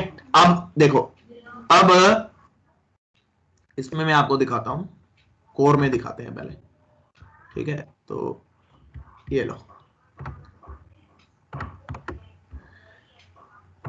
एडिट, ये कोड है जी, ठीक है, ये कोड है, ये कोड है पाइथन का विद स्पार्क, ठीक है। ये एक यूज केस है, छोटा सा प्रैक्टिकल पर्पस के लिए है, लर्निंग पर्पस के लिए है। यूट्यूब का कोई डेटा था, उसको हमने प्रोसेस करना है, ठीक है। जब हमने इसको स्पार्क और पाइथन ये स्केला से किया हुआ है, सेम कोड स्पार्क, उसके लिए पाइथन के लिए भी इतनी लाइनें हैं, ज्यादा लाइनें नहीं है, ठीक है। पाइथन के लिए भी सेम एग्जैक्टली सेम है, इतनी लाइनें ही है, ठीक है। तो जब हमने इसको, ये बेसिकली ये स्केला में है, ठीक है, ये भी एक प्रोग्रामिंग लैंग्वेज है। सेम चीज अगर आपको पाइथन में करनी है तो सेम ही है जी, इतनी लाइनें ही लगेंगी, ठीक है। अब ये यूट्यूब का डेटा है, तो उसको हमने प्रोसेस किया with the help of Scala and spark, चाहे आप बोल दो पाइथन एंड स्पार्क, तो ये उसका कोड है, ठीक है। अब यही कोड अगर मैं आपको जावा के साथ दिखाऊं, तो मैं वापस उसी में चलता हूं, ठीक है। अगर यही कोड मैं आपको जावा के साथ दिखाऊं, तो सेम आउटपुट सेम है, दोनों की आउटपुट सेम है, ठीक है। ये देखो, ये 3 क्लासेस हैं जी, 1 2 3। अब जब ये तीनों आप लिखोगे फिर उसको चलाओगे, फिर आपके सामने आउटपुट आएगी। ये एक क्लास का कोड है, ठीक है, ये दूसरी क्लास का कोड है,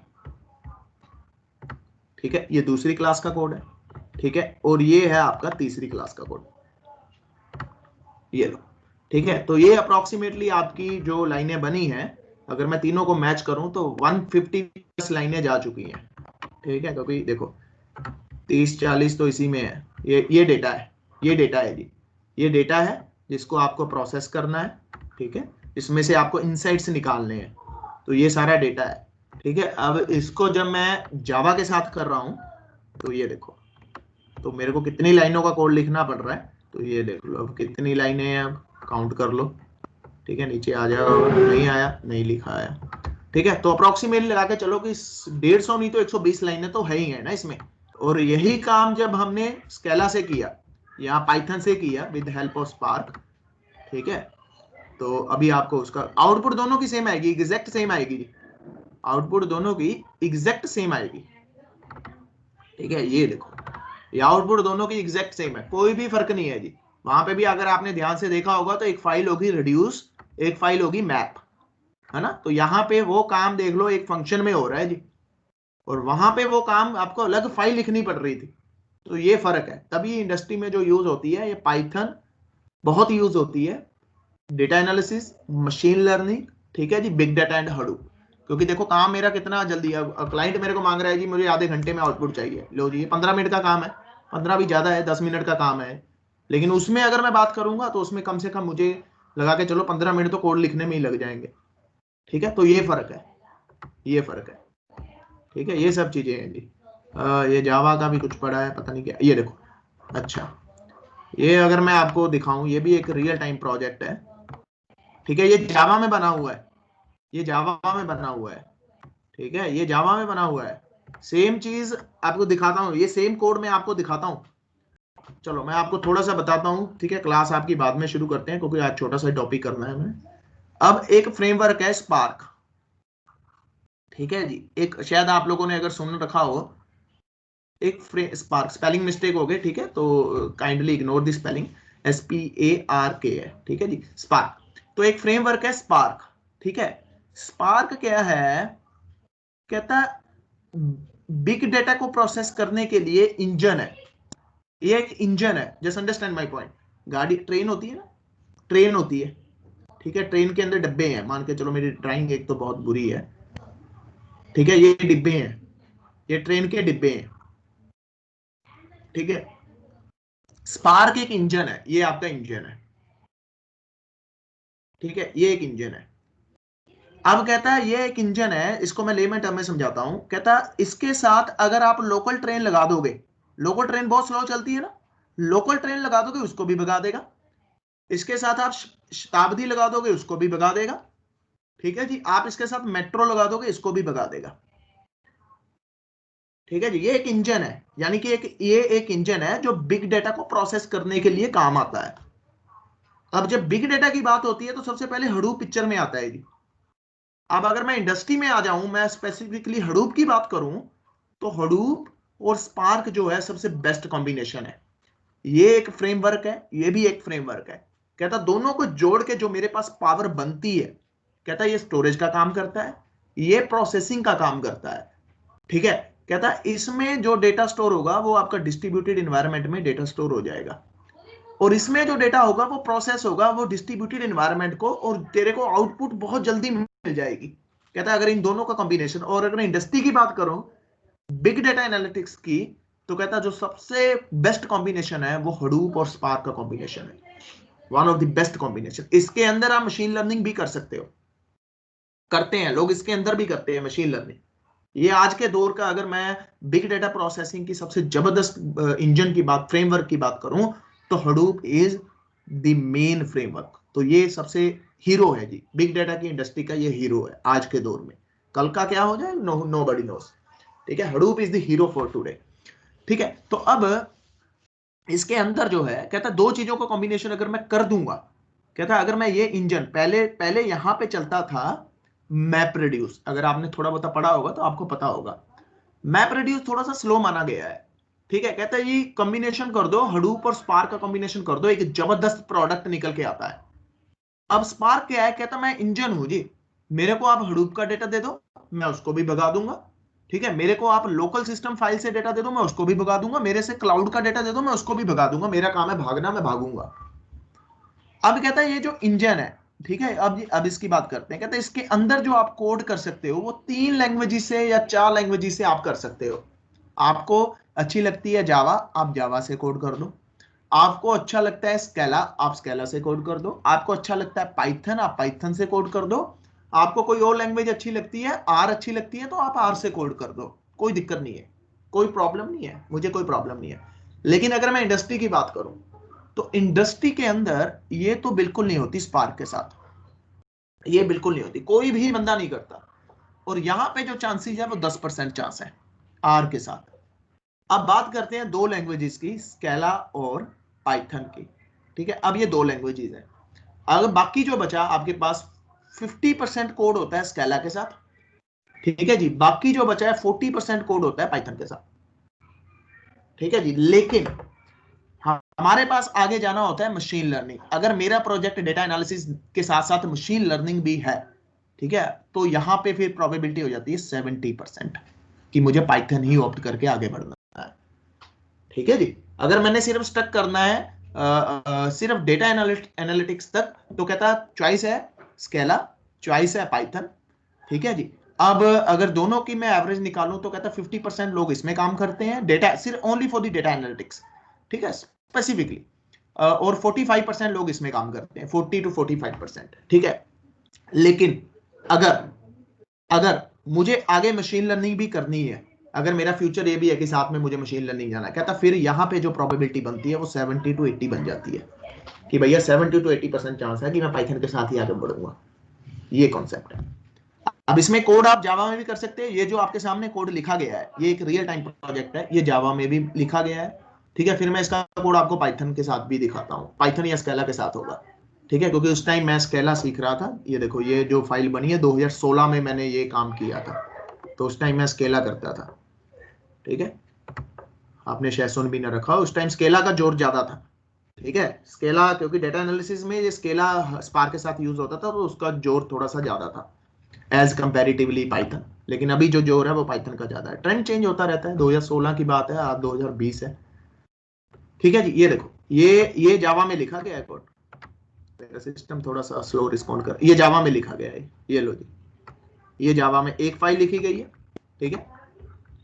ये जावा में दूसरी फाइल लिखी गई है, ठीक है। अब इसको भी उसके साथ ही ओपन करते हैं, ठीक है। ये देखो ये भी जावा में ये दूसरी फाइल लिखी गई है, ठीक है। अब यही कोड मैं आपको दिखाता हूँ स्केला के साथ, क्योंकि उस टाइम जो मैं था वो स्केला करता था, ठीक है। स्पार्क कोर, तो इसमें शायद स्पार्क सिक्वल,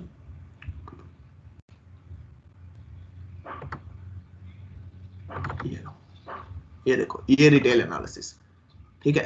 तो ये कोड लिखा गया है, ठीक है, कोड सॉल्यूशन। ये देखो ये लो जी, ये नहीं है, एक मिनट, ये तो प्रॉब्लम स्टेटमेंट है, ये डेटा है, इसके अंदर शायद कोड होगा। ये लो जी, ये लिखा गया है उसके स्केला के अंदर, ठीक है। ये स्केला का कोड है, लो जी, ये लो जी, ये स्केला का कोड है, ठीक है। ये स्केला का कोड है, ये है स्केला का कोड। आपने देखा होगा पाइथन और जावा और स्केला में कितना फर्क है। ये क्योंकि ये प्रोडक्शन लेवल है, अगर इसको थोड़ा और कंसाइज करना है आप इसको और कंसाइज कर सकते हो। ये प्रोडक्शन लेवल कोड है, आपको ऑब्जेक्ट बना के मैं उसको पास कर रहा हूँ, ठीक है, क्लास, यानी कि जस्ट लाइक ए क्लास, ठीक है। तो अगर मैं बात करूँ सी को उसके साथ कंपैरिजन करूँ तो ये क्लास है, पर ये कोड जो लिखा गया है स्केला में लिखा गया है, ठीक है जी। तो ये फर्क है, ये फर्क है।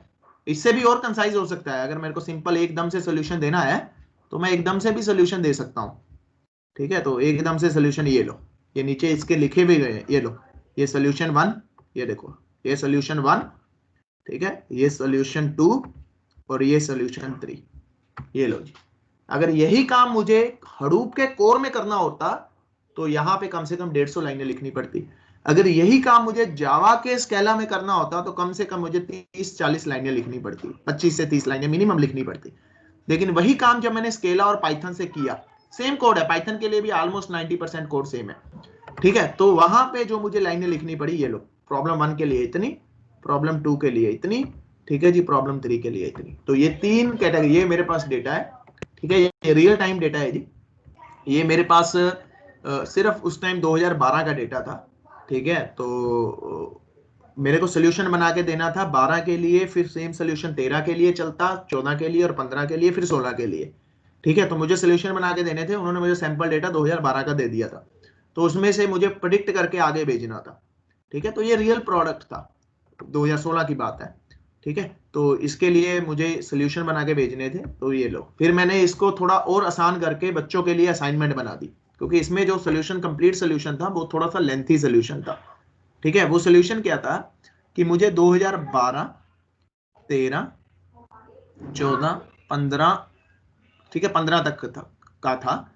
तो मुझे सेल कंपैरिजन करना है 2012 का 2013 के साथ, ठीक है, 13 का 14 के साथ, 14 का 15 के साथ, कि मतलब मेरी कितने परसेंट सेल अप हुई है, कितने परसेंट सेल डाउन हुई है, ठीक है। फिर इसकी जो सेल एनालिसिस करने थे वो क्वार्टरली बेसिस करने थे, यानी कि फर्स्ट क्वार्टर में इतनी सेल हुई है, सेकंड में इतनी हुई है, थर्ड में उतनी हुई है और फोर्थ में इतनी हुई है। यहां पे भी फर्स्ट में इतनी, सेकंड में इतनी, थर्ड में इतनी। फिर उसके बाद मुझे कंपैरिजन करना था first quarter 2012, first quarter 2013, first quarter 2014, first quarter 2015, ठीक है, कि इन 4 क्वार्टर्स को अगर मैं उठा रहा हूं ईयरली वाइज फर्स्ट क्वार्टर को, तो मेरी कितने परसेंट सेल अप हुई है या कितने परसेंट मेरी सेल डाउन हुई है, तो मुझे ये कंक्लूजन निकाल के आगे भेजना था, ठीक है। तो इसमें मल्टीपल टास्क थे, काम सेम ही था, लगभग सेम ही था। पहले तो आपको सेल टोटल सेल निकालनी थी, फिर सेल एनालिसिस करने थे कि अच्छा 2012 में मेरी जो सेल हुई है वो 70% हुई है, 2013 में जो मेरी सेल हुई थी वो 60 हुई है, ठीक है जी, ये 10% डाउन हुई थी। और लेकिन उसके बाद अगर मैं 13 और 14 के क्वार्टर, 13 और 14 साल को कंपैरिजन करूं तो यहाँ पे सेल 80% हुई है, यानी कि 20% मेरी सेल अप हुई है। तो मुझे ये पूरा बना के भेजना था, ठीक है, ये मेरा टास्क था पूरा कंप्लीट जो था। लेकिन फिर मैंने उसको थोड़ा सा बच्चों को कराने के लिए थोड़ा सा इस कंसेप्ट को और कंसाइज कर दिया था, ठीक है जी। तो इससे क्या है कि एक तो आपको रियल टाइम सिनेरियो में काम करने का थोड़ा एक्सपोजर मिलता है, ठीक है, कि ये डेटा था, अब उस डेटा में से आपने इसको फाइंड आउट करना है, ठीक है, फाइंड आउट करके आप उसको कर सकते हो।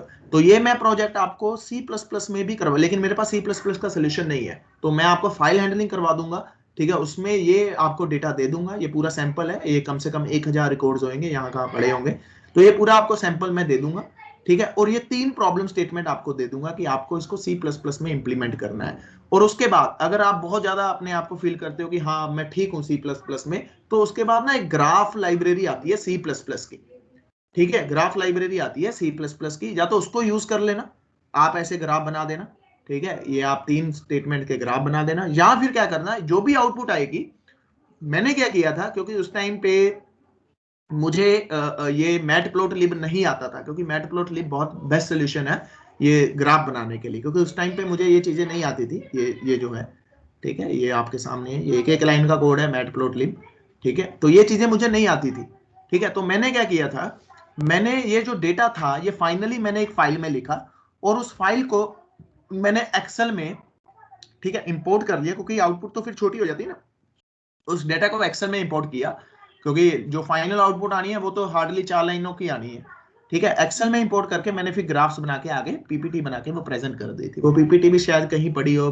पता नहीं कहाँ पड़ी है, क्योंकि बहुत पुरानी बात होगी, 2016 की बात है।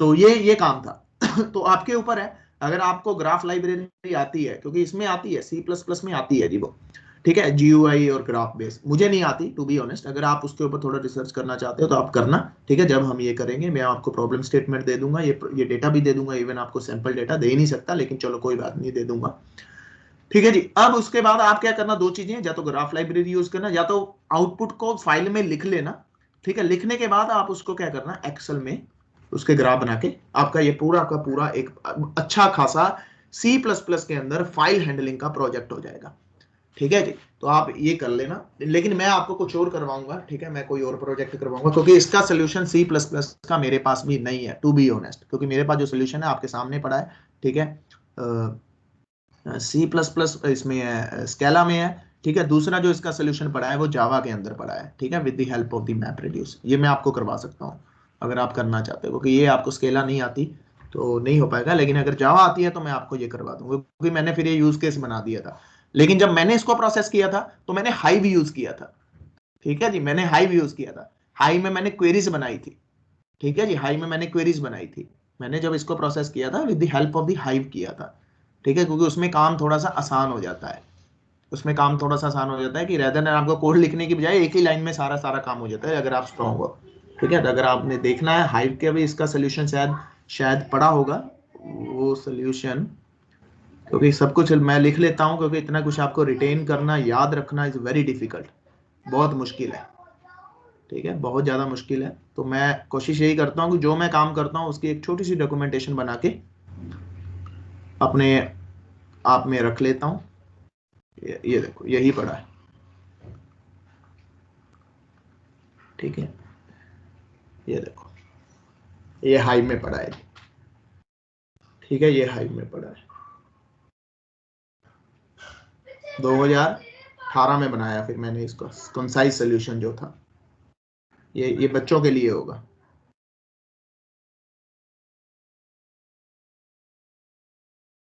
ठीक है, क्योंकि रियल नहीं है ये मतलब रियल का ही आगे एक डमी तैयार कर लिया, क्योंकि रियल आप शेयर नहीं ना कर सकते किसी के साथ, जो कंपनी का काम है आप उसको शेयर नहीं कर सकते, क्योंकि आपकी डॉक्यूमेंटेशन साइन होती है कि आप कंपनी के साथ शेयर नहीं कर सकते, मतलब आगे किसी को शेयर नहीं कर सकते। प्रोजेक्ट देने, ये लो जी, ये उसका सोल्यूशन है, ये उसी जो क्वेरी आपको दिखाई है उसका सोल्यूशन उसमें है, एसक्यूएल काइंड ऑफ थिंग्स में, ये देखो ये एसक्यूएल काइंड ऑफ थिंग्स में है, ठीक है, ये एसक्यूएल काइंड ऑफ थिंग्स में है, ये लो, लेकिन ये हाइव के ऊपर है, ये लो, ठीक है, ये एसक्यूएल काइंड ऑफ थिंग्स है। तो ये फर्क है जी। अब चॉइस इज अगेन, क्योंकि एक ही काम करने के तरीके बहुत हैं, ठीक है, एक ही काम करने के तरीके बहुत हैं, तो चॉइस इज अगेन योर कि आपको किस में काम करना है, ठीक है। तो ये सब है जी, ये सब हाइव के सोल्यूशन है। ये भी रियल टाइम डेटा है एक्सएमएल का, ठीक है, क्योंकि आप सारा नीश किसी के साथ, क्योंकि जब भी आपको प्रोजेक्ट मिलता है तो सबसे पहले डॉक्यूमेंटेशन साइन होती है कि आप आगे शेयर नहीं कर सकते हमारा डेटा, हमारे सैंपल्स किसी के साथ भी, ठीक है जी। लेकिन अगर आपने काम किया है तो आप फिर उसको जोड़ तोड़ के अपना कुछ बना के बच्चों को करा दो, बात खत्म होगी, ठीक है ना। तो दैट सीखने के लिए मिले उनको भी और आपको भी अच्छा लगे, ठीक है। हाँ जी, क्लियर है? कोई क्वेश्चन है आपको करियर के related, you can ask me. अगर आपका कोई डाउट है कोई करियर के रिगार्डिंग, आप कोई भी, क्योंकि अभी जो हमारी डिस्कशन हुई है वो आपको सिर्फ मोटिवेट करने के लिए और आपको रास्ता दिखाने के लिए है। अभी आज हमने टेक्निकल डिस्कशन अभी तक कुछ नहीं की, ठीक है, क्योंकि ये भी लेक्चर जरूरी होते हैं कभी कभी, रियल टाइम एक्सपोजर देना कि कैसे लाइफ में काम चलता है और कैसे आप लोग काम करते हो, ठीक है। तो ये बहुत, हाँ जी बोलिए सर। अगर मशीन लर्निंग करना हो तो आप क्या चार्ज करते हो उसका? वो चलो वो मेरे को आप पर्सनली पूछना यार, अब ये क्वेश्चन अच्छा नहीं लगता, ठीक है, यहाँ पे यहाँ पे करते हुए, ठीक है, तो आप पर्सनली मेरे को कांटेक्ट कर लेना। हाँ जी, any another question? Sir data science और एमएल में सर क्या डिफरेंस है बेसिकली? ये सब सेम ही है यार, सबको सेम है, ये सबको सेम है।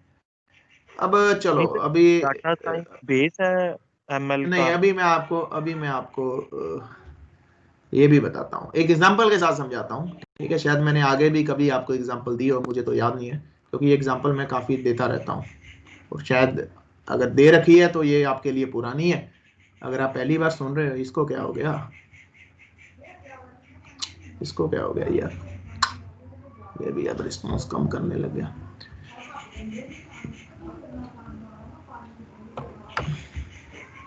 अभी आपको एक एग्जांपल देता हूँ, ठीक है, अभी आपको एक एग्जांपल देता हूँ। अब क्वेश्चन ये है कि आपने एक टर्म सुन रखी होगी एमएल, डीएल, है ना जी, एआई, है ना, ये सब कुछ सबसेट है जी, ये सब कुछ सबसेट है। डेटा साइंटिस्ट जो होता है उसको हर एक चीज की नॉलेज होनी चाहिए भाई। देखो, एक होता है डेटा इंजीनियर, एक होता है एमएल इंजीनियर, एक होता है डेटा साइंटिस्ट। अब जो डेटा साइंटिस्ट है वो यहीं से जाता है, data engineer, ML and data scientist. अब डेटा इंजीनियर का काम क्या होता है, डेटा को ऑर्गेनाइज्ड करना। एमएल इंजीनियर ने उसको क्वेरी दी, ठीक है जी, उसको क्वेरी दी, उसने उस क्वेरी को इंप्लीमेंट करके उसको डेटा प्रोवाइड करवा दिया, ठीक है। अब डेटा होता है, अनस्ट्रक्चर्ड डेटा होता है, ठीक है, कॉम्प्लेक्स डेटा होता है। अब उस डेटा को आपको क्या करना है आगे, उसको ऑर्गेनाइज करना है on the request of the ML engineer, ठीक है। तो एमएल इंजीनियर ने रिक्वेस्ट की और इसने वो डेटा को रेक्टिफाई करके आपको डेटा दे दिया, ठीक है। अब उसके बाद जाता है डेटा साइंटिस्ट। डेटा साइंटिस्ट का क्या रोल रहता है, जो कहता है ये सब कुछ जानता है बेसिकली, ठीक है, लेकिन इसका जो मेन रोल रहता है, जो एमएल इंजीनियर इसको बना के देगा, ये उसको रेक्टिफाई कर देगा। लेकिन आजकल इंडस्ट्रीज क्या करती हैं, कहता है ये 3 बंदे हायर करने की क्या जरूरत है। जो छोटी कंपनीज है, जो बड़ी कंपनीज है वो इसी पैटर्न को फॉलो करती हैं, वो स्टैटिस्टिशियन को भी हायर करती हैं इवन। लेकिन जो अपनी छोटी कंपनीज है वो क्या करती हैं, कहती है जी इसी को हायर कर लो, बस बात खत्म। अब ये ऐसा बंदा हायर कर लो जो कहे जी मुझे डेटा इंजीनियरिंग भी आती है, तो मेरे लिए तो बेनिफिट हो जाएगा ना, 3 के बजट में मुझे एक चीज मिल जाएगी। तो मैं इसको, अगर मैं यहाँ इसको दे रहा हूँ 10 लाख, इसको दे रहा हूँ 10 लाख, इसको दे रहा हूँ 15 लाख, इसको दे रहा हूँ, तो टोटल कितना दे रहा हूँ मैं, 25 लाख दे रहा हूँ। तो ये काम है, इसको भी खुश हो जाएगा, इसको मैं 15 दे देता हूँ, इसको मैं 15 दे देता हूँ, उसको बोलता हूँ डेटा इंजीनियरिंग भी करनी है, एमएल भी करनी है, और तूने इसका काम भी सीख के करना है साथ में। जो बड़ी कंपनीज होती हैं वो यही पैटर्न फॉलो करती हैं, लेकिन जो छोटी हैं जो अपना कॉस्ट कटिंग करती हैं वो कुछ ऐसे कर लेती है, ठीक है। तो ये फैक्ट है। अब फिर आपने एक टर्म भी सुनी होगी, एमएल, डीएल एंड एआई, ये सबने सुन रखा होगा, है ना, लेकिन उसमें डिफरेंस नहीं पता। अगर मैंने एग्जांपल पहले दे रखी है तो काइंडली उसको सुनना दोबारा से फिर से, ठीक है। अगर नहीं दे रखी तो उसको एंजॉय करना। तो एमएल क्या है, that is machine learning, DL क्या है, that is the deep learning artificial intelligence. ये सबको सेम ही है जी, ये सब सेट है, सब एक दूसरे का, ठीक है।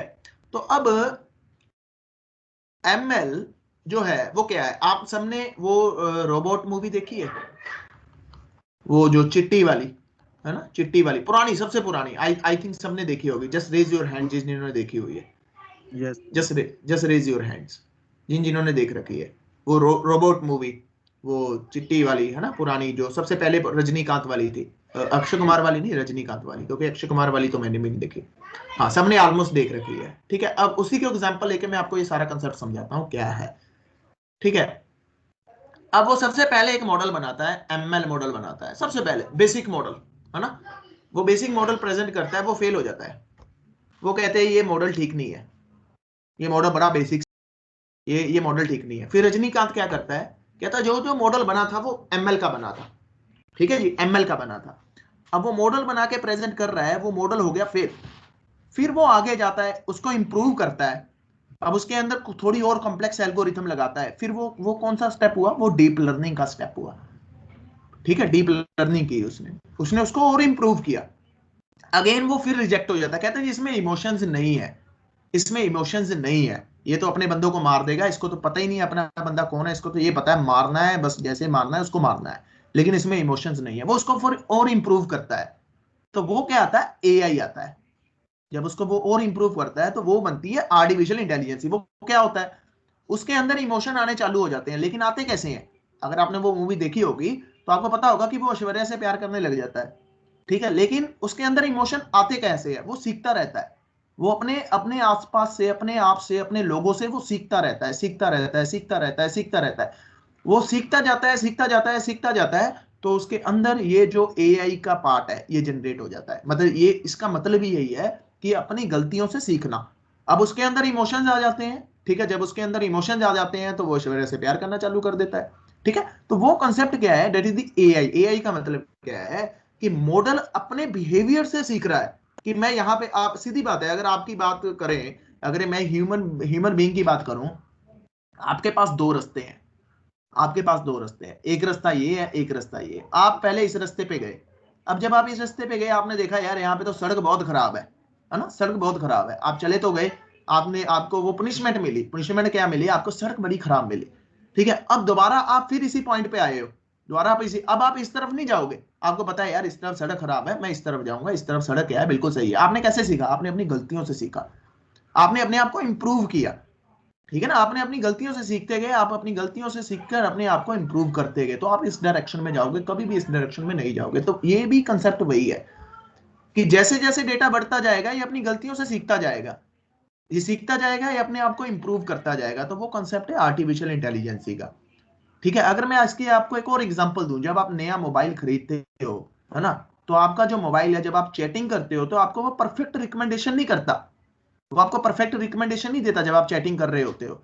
लेकिन जैसे जैसे वो आपके बिहेवियर को आइडेंटिफाई करता जाता है ना, वो आपके बिहेवियर को समझता जाता है, उसको आइडेंटिफाई करता जाता है, वो आपको रिकमेंडेशन भी बिल्कुल सही देता है। कि वो देख लेता है कि अच्छा ये बंदा ये लिखेगा, अब आगे वाला वर्ड इसका ये होगा, तो आपको वो रिकमेंडेशन भी एकदम एग्जैक्ट देने चालू कर देता है। तो ये आर्टिफिशियल इंटेलिजेंस ही है, ठीक है। वो रोबोट मूवी की बात करें, ठीक है, तो आर्टिफिशियल इंटेलिजेंस है। अब उसके बाद आगे अगर मैं बढ़ूं, ये टर्म शायद आपने भी ना कभी सुन रखी हो, that is the artificial learning, और you can say the cognitive learning, ठीक है ना। कॉग्निटिव लर्निंग क्या है, अब आपको याद होगा उस मूवी में क्या होता है, जब वो डैनी के हाथ में दोबारा से आ जाता है तो उसके अंदर एक रेड चिप लग जाती है। वो रेड चिप लगने से क्या होता है कि वो अपने जैसे क्लोन बनाने चालू कर देता है।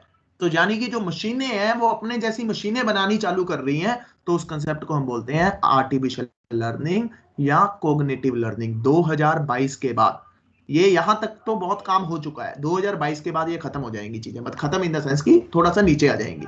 2022 के बाद ये चीजें पिक्चर में ज्यादा आएंगी, आर्टिफिशियल लर्निंग, कोग्निटिव लर्निंग, जहां पे मशीनें अपने जैसी खुद मशीनें बना रही हैं और गलती होने के चांसेस बहुत कम हो जाएंगे, ठीक है। अगर मशीन खुद ब खुद मशीन बनाएगी तो गलती होने के चांसेस बहुत कम हो जाएंगे, क्योंकि हम आर्टिफिशियल इंटेलिजेंस, डीप लर्निंग करते तभी है कि जो ह्यूमन जो गलती कर रहा है उसको हम कुछ हद तक इंप्रूव कर दें, ठीक है जी। तो ये पूरी पूरी वो मूवी पूरी एग्जांपल है machine learning, deep learning, artificial intelligence. अब अगर मैं टेक्निकली बात करूं तो हमें मशीन लर्निंग कहां पे लगानी है, हमें मशीन लर्निंग हमारे आउटपुट सही आती है जब हम क्या करते हैं, कहता है जहां पे डेटा की जो सिमिलैरिटीज हैं बहुत कम है, यानी कि कॉमनैलिटीज बहुत कम है। फॉर एग्जांपल अगर मैं बात करूं, आपके सामने दो आपको पर्सन खड़े हैं, one is male and the second one is female, और मैं आपको बोलूं दोनों को रिकॉग्नाइज करना है कौन सा मेल है कौन सी फीमेल है, आप इजीली रिकॉग्नाइज कर दोगे, क्योंकि वहां पे कॉमन फीचर्स बहुत कम है ना। मेल की फिजिकल स्ट्रक्चर अलग है, ठीक है, मेल का फिजिकल स्ट्रक्चर अलग है, फीमेल का फिजिकल स्ट्रक्चर अलग है, आप एकदम से बोल दोगे कि सर ये मेल है ये फीमेल है, ठीक है ना। यहाँ पे कॉमनैलिटीज बहुत कम है, वहां पे आपकी एमएल एल्गोरिथम बहुत अच्छा रिजल्ट दे देगी, ठीक है जी। अब उसके बाद बात करते हैं आगे डीएल की।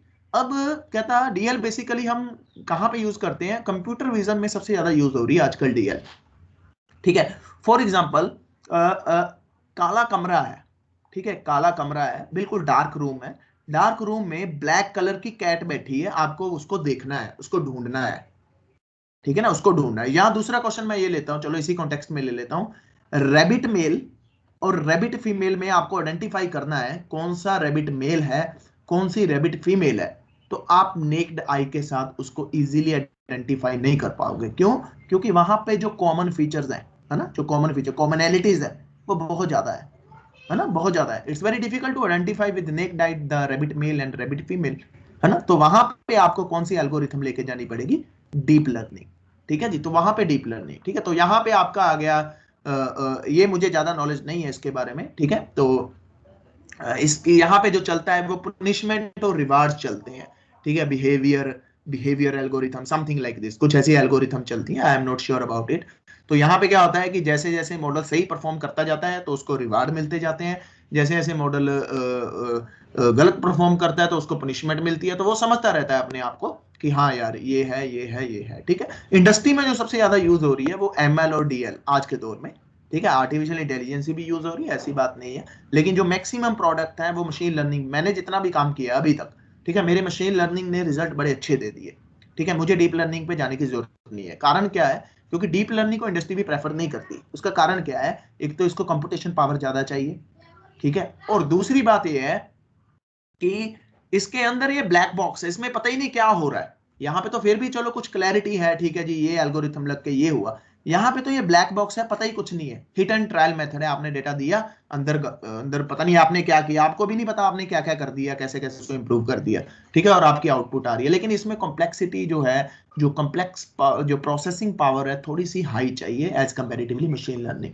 लेकिन अगर मैं कंप्यूटर विजन की बात करूं, इमेजेस की बात करूं, है ना, वीडियोस की बात करूं, तो वहां पे फिर डीप लर्निंग आपको एक्यूरेट रिजल्ट देती है, ठीक है। एनएलपी में भी कई बार आपको डीप लर्निंग में आना पड़ता है, ठीक है जी, नेचुरल लैंग्वेज प्रोसेसिंग जैसे ये है, ठीक है, जैसे ये है।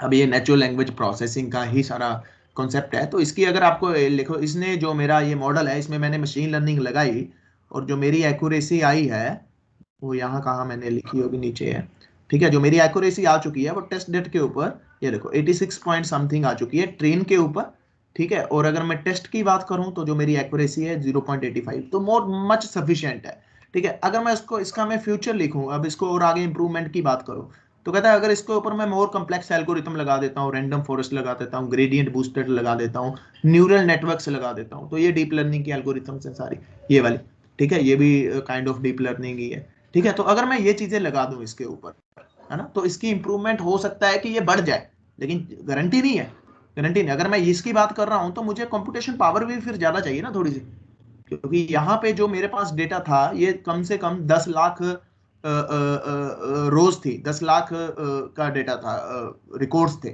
ठीक है, 10 लाख का। तो उसमें से मैंने फिल्टर आउट करके 7.5 लाख लेके आया, फिर थोड़े से और फिल्टर आउट किए, तो 5.5 लाख तक मतलब मेरी बात बन गई। तो ये चीज है। तो मेन जो है वो ये होता है कि ये कॉन्सेप्ट है सारे जी, ठीक है। अब जो जर्नी स्टार्ट होती है तो सबसे पहले डेटा से स्टार्ट होती है। अगर आपके पास डेटा ही नहीं होगा तो आप जर्नी कैसे स्टार्ट कर लोगे? तो सबसे पहले डेटा, ठीक है, फिर आप मशीन लर्निंग जाते हो, डेटा एनालिसिस करते हो, फिर मशीन लर्निंग आती है, फिर डीप लर्निंग, फिर आर्टिफिशियल इंटेलिजेंस। तो ये सारी की सारी जर्नी है, ठीक है। तो ये अभी बहुत दूर की जर्नी है, ठीक है, आर्टिफिशियल लर्निंग एंड कॉग्निटिव। अगर आपको यहाँ तक नॉलेज अच्छी है, क्योंकि 90% काम तो इधर ही हो जाता है, तो फिर आपको टेंशन लेने की जरूरत नहीं है। आपको अगर आपको फोकस करना है तो आप सबसे पहले डेटा एनालिसिस के ऊपर फोकस करो, ठीक है, अब उसके बाद फिर आप फोकस करो मशीन लर्निंग के ऊपर। ठीक है, अब डेटा एनालिसिस क्या है? स्टैट है, ये सारा का सारा स्टैटिस्टिक्स है जी, ये कंप्लीट स्टैटिस्टिक्स है डेटा एनालिसिस। ठीक है, क्योंकि जब मैं डेटा एनालिसिस की बात कर रहा हूँ 90% काम ही स्टैट है। अगर आप भी देखो, अगर मैं इस भी आपको दिखाऊं तो यहाँ पे जो मशीन लर्निंग लगी है ना, यहाँ पे जो मशीन लर्निंग शुरू हुई है वो इस पॉइंट से शुरू हुई है। ये ऊपर चलते हैं थोड़ा सा,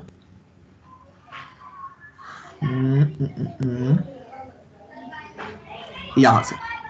ठीक है, तो यहां से मशीन लर्निंग 51 सेल से मशीन लर्निंग शुरू हुई है और कितने सेल पे आके खत्म होगी आप लगाओ 21 सेल यानी 71। तो यानी कि 20 सेल में सिर्फ मशीन लर्निंग का काम था। और अगर उससे ऊपर वाले सेल की बात की जाए तो ये सारा स्टैटिस्टिक्स का काम था, ये सारा स्टैट का काम था, ये डेटा एनालिसिस का काम था, फीचर इंजीनियरिंग, ये वो सब। ये लो जी, ये जितना भी ऊपर वाला जितना भी काम है 51 कहता, वो सारा जो काम है वो स्टैटिस्टिक्स, ठीक है, डेटा एनालिटिक्स, फीचर इंजीनियरिंग का काम है। मशीन लर्निंग का काम जो स्टार्ट हुआ है वो कहाँ से स्टार्ट हुआ है? वो सिर्फ स्टार्ट हुआ है आपका, ये देखो 28 तक अभी डेटा एनालिसिस ही कर रहे हैं हम लोग, 31 तक डेटा एनालिसिस। ठीक है जी, 32, 35, 38 ये सारा डेटा एनालिसिस ही चल रहा है। ठीक है, डेटा एनालिसिस और फीचर इंजीनियरिंग। ये लो जी 45, 46, 47, 48, 49 यहाँ पे जा करके फिर आपका खत्म हुआ। यहाँ पे ये मशीन लर्निंग का प्रोसेस शुरू हुआ, ये शुरू हुआ मशीन लर्निंग का प्रोसेस। ठीक है जी, ये देखो ये नेवी बेस एल्गोरिथम मैंने इंपोर्ट किया, मेरा उसी ने काम कर दिया, मुझे आगे जाने की जरूरत नहीं पड़ी, क्योंकि जो मेरी एक्यूरेसी है 86 आ गई, that is more than sufficient. ठीक है, तो ये सारे का सारा प्रोसेस है। अगर आप मेरा कोर्स देखो, अगर मैं पब्लिसिटी नहीं कर रहा, लेकिन फिर भी मैं आपको दिखाता हूं कि जो मैंने मशीन लर्निंग का कोर्स अपना डिजाइन किया है। ठीक है जी,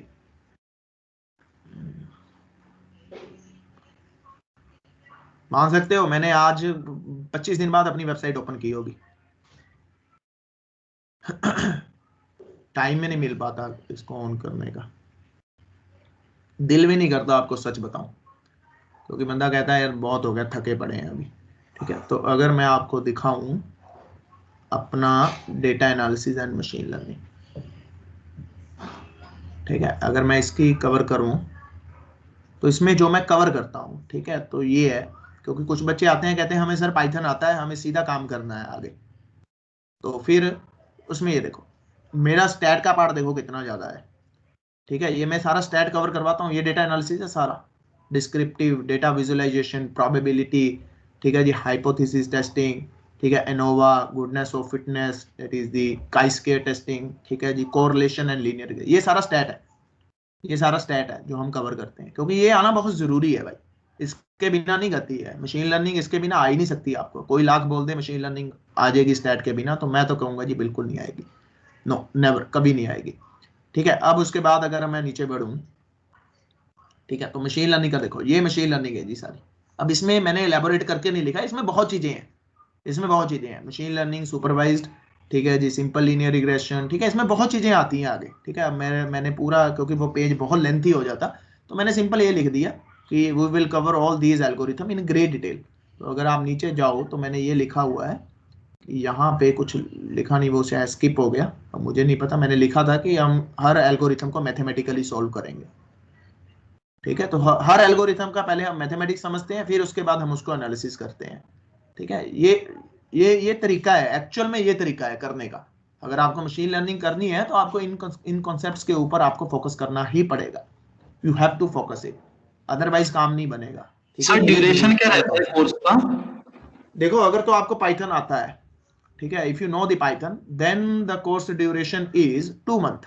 ठीक है, तो 2 महीने लग जाते हैं। अगर आपको पाइथन नहीं आता तो लगा के चलो कि आपको 3 महीने लगेंगे इस पूरे कोर्स को करने में, 2.5 से 3 महीने आराम से लगा लो, 3 ही लगाओ जी, आप ज्यादा ही लगाओ 3 से, अगर आपको पाइथन नहीं आता।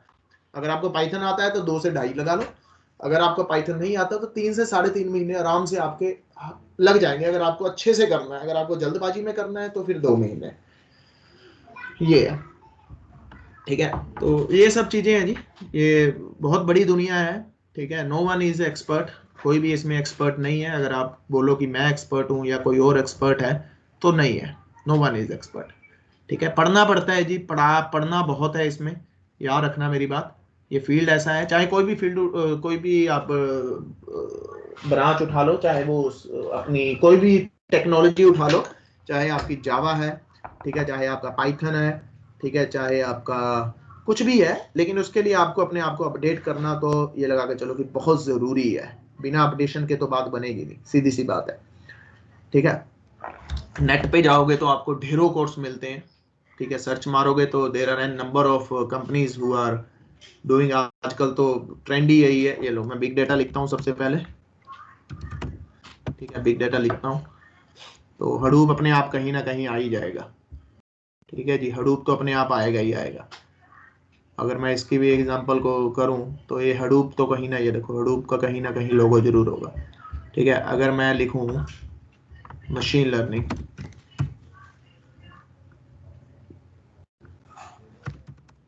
ठीक है जी,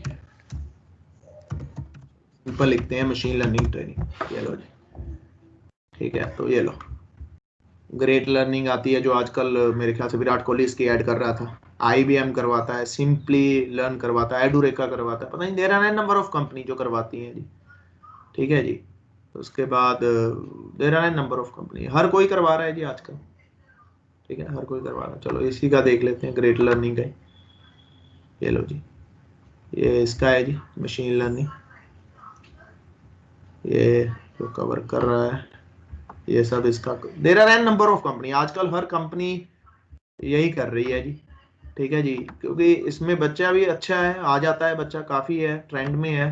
तो ट्रेंड वाली चीज है, तो जहाज, उसी जहाज का सफर करना चाहिए ना जो चल रहा है। तो डूबे हुए जहाज में बैठोगे तो डूबोगे, सीधी सी बात है।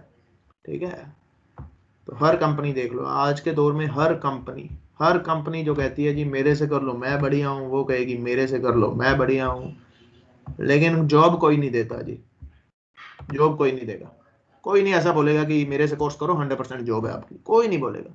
हम सपोर्ट दे देंगे जी, ये लो जी, हम सपोर्ट दे देंगे, ये आपके पूरे एक सेमेस्टर की फीस है, हम सपोर्ट दे देंगे, लेकिन हम जॉब नहीं, कोई जॉब नहीं देता जी इसमें, सीधी सी बात है, कोई नहीं देगा।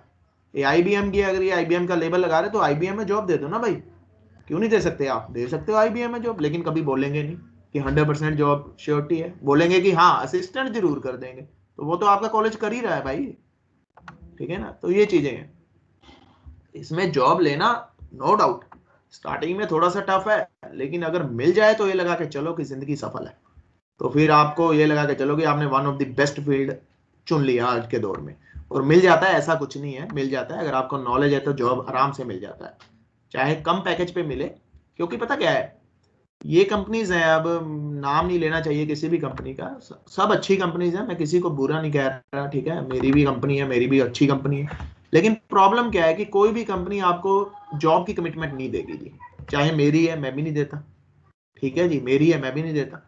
कोई भी कंपनी है, आप चाहे 50,000 का कोर्स ले लो, चाहे कि कोई, तो आजकल तो ये बड़ा ट्रेंड सा चला हुआ है, ये IIT रोपड़ ऑनलाइन आरटी, ये देखो ये बड़ा ट्रेंड सा चला हुआ आजकल। आजकल तो यही सबने मतलब क्या किया इन्होंने, कोर्स ही, ये देखो ये पूरा एक पूरा कोर्स ही लॉन्च कर दिया इन्होंने, IIT रोपड़ ने, और बड़ी IITs ने, NITs ने भी इवन किया है। तो इसके जो चार्जेस हैं ये देखो, मतलब 18% इसके ऊपर GST लगाओ, यानी कि ये लगेगा आपका 290 तक का जाएगा। ठीक है, 18 दूना 36 और 18 5 40 36 40,000 रुपया लगाओ इसके ऊपर, 90। ये जो कोर्स है 2,90,000 का है, 6 महीने का कोर्स है। ठीक है, ये IIT, और लेकिन जॉब जॉब गारंटी दिखाओ कहाँ है जी, कुछ भी नहीं है। देखो करियर सपोर्ट, ये लो जी करियर सपोर्ट है, ये लो जी करियर सपोर्ट है, जॉब गारंटी कहीं पे भी नहीं है। ये लो जी 1 to 1 industry membership, industry expert speak, ठीक है जी, ऑनलाइन देखो कहीं पे लिखा है जॉब, ये देखो ये लिखा हुआ है power resume builder and resume view enable to application for the various job opportunities. ठीक है, मतलब आपका रिज्यूम तैयार कर देंगे। ठीक है, LinkedIn profile review for creating impressive profile, that's it. ये देखो पार्टनर्स लिख दिए, लेकिन कहीं पे लिखा है कि जॉब गारंटी। ठीक है, अपॉर्चुनिटीज लिख दी। ठीक है ना, अगर आप वो तो आपका कॉलेज भी कर रहा है, वो तो हर करता है। ये सबसे बड़ी प्रॉब्लम है, ठीक है, ये सबसे बड़ी प्रॉब्लम है। मिल जाती है, ऐसा नहीं है कि जॉब नहीं मिलेगा, आपको जॉब मिल जाएगा, लेकिन थोड़ा सा आपको कोर्स करने के बाद नॉलेज होना बहुत जरूरी है। और नॉलेज तब आएगा जब आप एक आधा रियल टाइम के ऊपर काम करोगे, अदरवाइज नॉलेज नहीं मिलेगा आपको, ठीक है जी। Otherwise knowledge is very difficult. जब तक आप रियल टाइम सिनेरियो को नहीं हैंडल करोगे तब तक आपको सीखने को नहीं मिलेगा, ठीक है। तो कोशिश किया करो कि अगर कंपनी में भी जाना है, किसी भी कंपनी में आप पेड ट्रेनिंग भी कर रहे हो, नॉट फॉर मी, मैं अपने आप को प्रमोट नहीं कर रहा, लेकिन मैं आपको सिर्फ गाइडेंस दे रहा हूँ कि अगर आपको किसी भी कंपनी में जाना है तो कोशिश करो कि जहाँ पे रियल टाइम एक्सपोजर मिले वहां पे जाने की कोशिश करो, अदरवाइज जाने का कोई फायदा नहीं है, ठीक है। अगर मैं आपको बताऊं, मेरे माइंड में एक प्रोडक्ट था, ठीक है जी। अभी मेरा ऑफिस ओपन था, तो अच्छा ठीक था, उसकी प्रोसेसिंग भी अच्छी चल रही थी, सब कुछ बढ़िया था। तो मेरे माइंड में एक प्रोडक्ट है, मैं एक बच्चा हायर कर रहा था, ठीक है, उस टाइम पे कर रहा था, लेकिन अभी नहीं मैं हायर कर सकता, क्योंकि मेरा ऑफिस ही बंद है, अभी हम खोल ही नहीं सकते, उसको ओपन ही नहीं कर सकते। तो मैं इसके लिए स्पेसिफिकली मशीन लर्निंग के लिए बच्चा हायर कर रहा था कि कोई ऐसा बच्चा मुझे मिले कि जिसने ये सब कुछ कर रखा है, और उसको मैं मतलब कर रखा था, it doesn't mean that he is expert, at least वो 20 to 30% से ज्यादा हो, मतलब मोर देन 40% हो उसकी नॉलेज, ठीक है। तो ऐसा बच्चा मेरे माइंड में एक प्रोडक्ट है, ठीक है जी, मेरा जो मैं चाहता हूँ कि ये करने को, वो one time one man show नहीं है। तो मैं कोशिश कर रहा था कि मुझे कोई ऐसा बच्चा मिल जाए जिसको ये चीजों की नॉलेज हो, ठीक है। तो एक दो बच्चों की मैंने इंटरव्यू भी ली, लेकिन उनको उन चीजों के बारे में नॉलेज नहीं थी, ठीक है। तो फिर मैंने उनको नहीं आगे सपोर्ट दे पाया, ठीक है। क्योंकि अभी मैं सोच रहा हूँ कि अभी जैसे ये खुलेगा तो 6 महीने के अंदर अंदर मुझे एक दो बच्चे ऐसे हायर करने हैं जो मेरे प्रोडक्ट के ऊपर काम करें, कि मैं उनको बताऊंगा कि ये मेरा प्रोडक्ट, क्योंकि इसमें सीखने के लिए बहुत कुछ हो जाएगा बच्चों के लिए स्पेसिफिकली, ठीक है। क्योंकि जब आप प्रोडक्ट, हमेशा याद रखना, जब आप प्रोडक्ट के ऊपर काम करते हो ना, तब आपको सीखने के लिए सबसे ज्यादा, और तब आपकी वैल्यू बढ़ती है मार्केट में। दो बच्चे हैं, अगर एक ने सर्विस बेस पे काम किया, एक ने प्रोडक्ट बेस पे काम किया ना, जिस बच्चे ने प्रोडक्ट बेस पे काम कर लिया उसकी मार्केट में वैल्यू डबल है सर्विस बेस से, ये बात याद रखना। प्रोडक्ट बेस क्या होता है, जैसे फेसबुक है, अब मैं मेरा आइडिया था फेसबुक, मैंने आपको हायर किया और आप मेरी कंपनी के लिए फेसबुक डेवलप किया है, ठीक है। एक तो ये है। दूसरा बच्चा ऐसा है कि कहता है ये मेरा एक चला हुआ प्रोडक्ट है फेसबुक, आपने बस इसमें जो भी बग्स आती है ना उसको रेक्टिफाई करना है। अब देखो, खुद देखो, एक ने तो फेसबुक बनाया है, एक सिर्फ उसमें जो बग्स आती है सिर्फ उसको रेक्टिफाई कर रहा है, प्रोडक्ट बना हुआ है, उसकी सिर्फ सपोर्ट दे रहा है, ठीक है। तो बेटर ऑप्शन कौन सी है, वो बच्चा ना जिसने स्क्रैच से प्रोडक्ट बनाया है, जिसने स्क्रैच से फेसबुक बनाया है। तो जो बच्चा ये काम करता है तो उसकी वैल्यू डबल है। तो मेरा हमेशा टारगेट ये रहा है, मैं कभी भी अपनी कंपनी को सर्विस बेस पे कभी भी प्रमोट नहीं करता, ठीक है। मैं जो जैसे वेबसाइट डेवलपमेंट कर दो जी, ठीक है, मैं इसमें प्रमोट बहुत कम करता हूँ। मेरे पास है डिजिटल मार्केटिंग के एक दो प्रोजेक्ट्स हैं, ठीक है, मैं ज़्यादा प्रमोट नहीं करता, वेबसाइट डेवलपमेंट के हैं, मैं ज़्यादा प्रमोट नहीं करता, ठीक है। क्योंकि ये चीज़ों का फ्यूचर जो है वो लिमिटेड है, ये लिमिटेड है।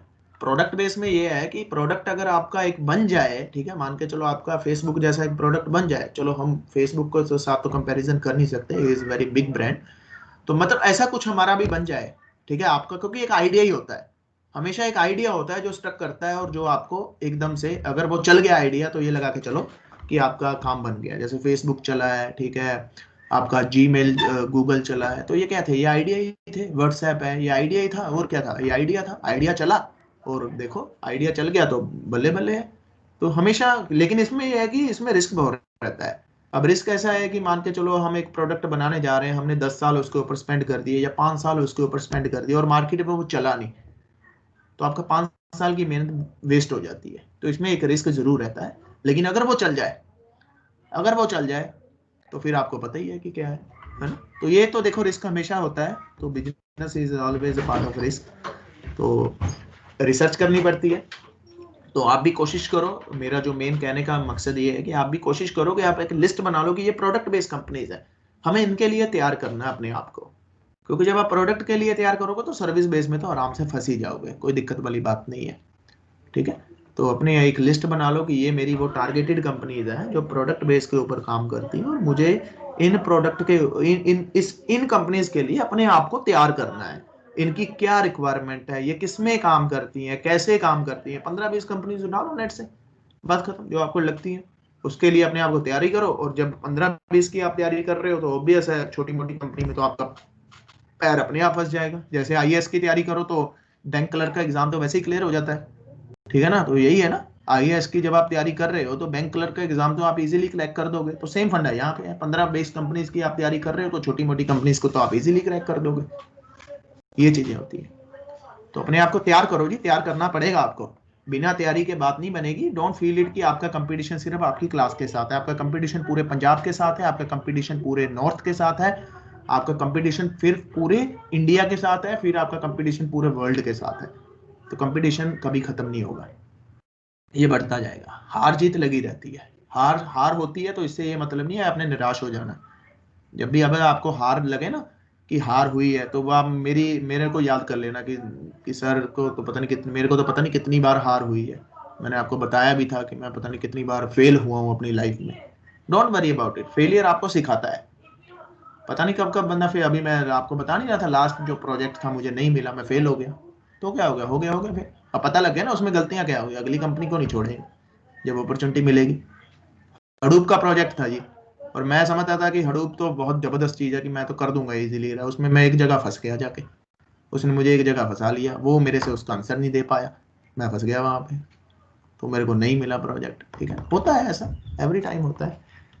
ठीक है, कई बार आपकी अप्रोच नहीं बैठती ठीक, ठीक है, कई बार आपकी अप्रोच अच्छी बैठ जाती है। वो डिपेंड करता है आपके दिन के ऊपर भी, कई बार डिपेंड करता होता है, और आपके लक के ऊपर भी। मैं मानता हूँ इन चीज़ों को, आप चाहे ना मानो ना मानो, लेकिन मैं इन चीज़ों में बिलीव करता हूँ कि कई बार आपका दिन ऐसा होता है कि आप कुछ भी गलत बोल दो वो अच्छा लगता है। कई बार आपका दिन ऐसा होता है कि आप सही बोलते जाओ, सामने वाले को फिर भी वो गलत लगेगा। ये दिन की बात होती है।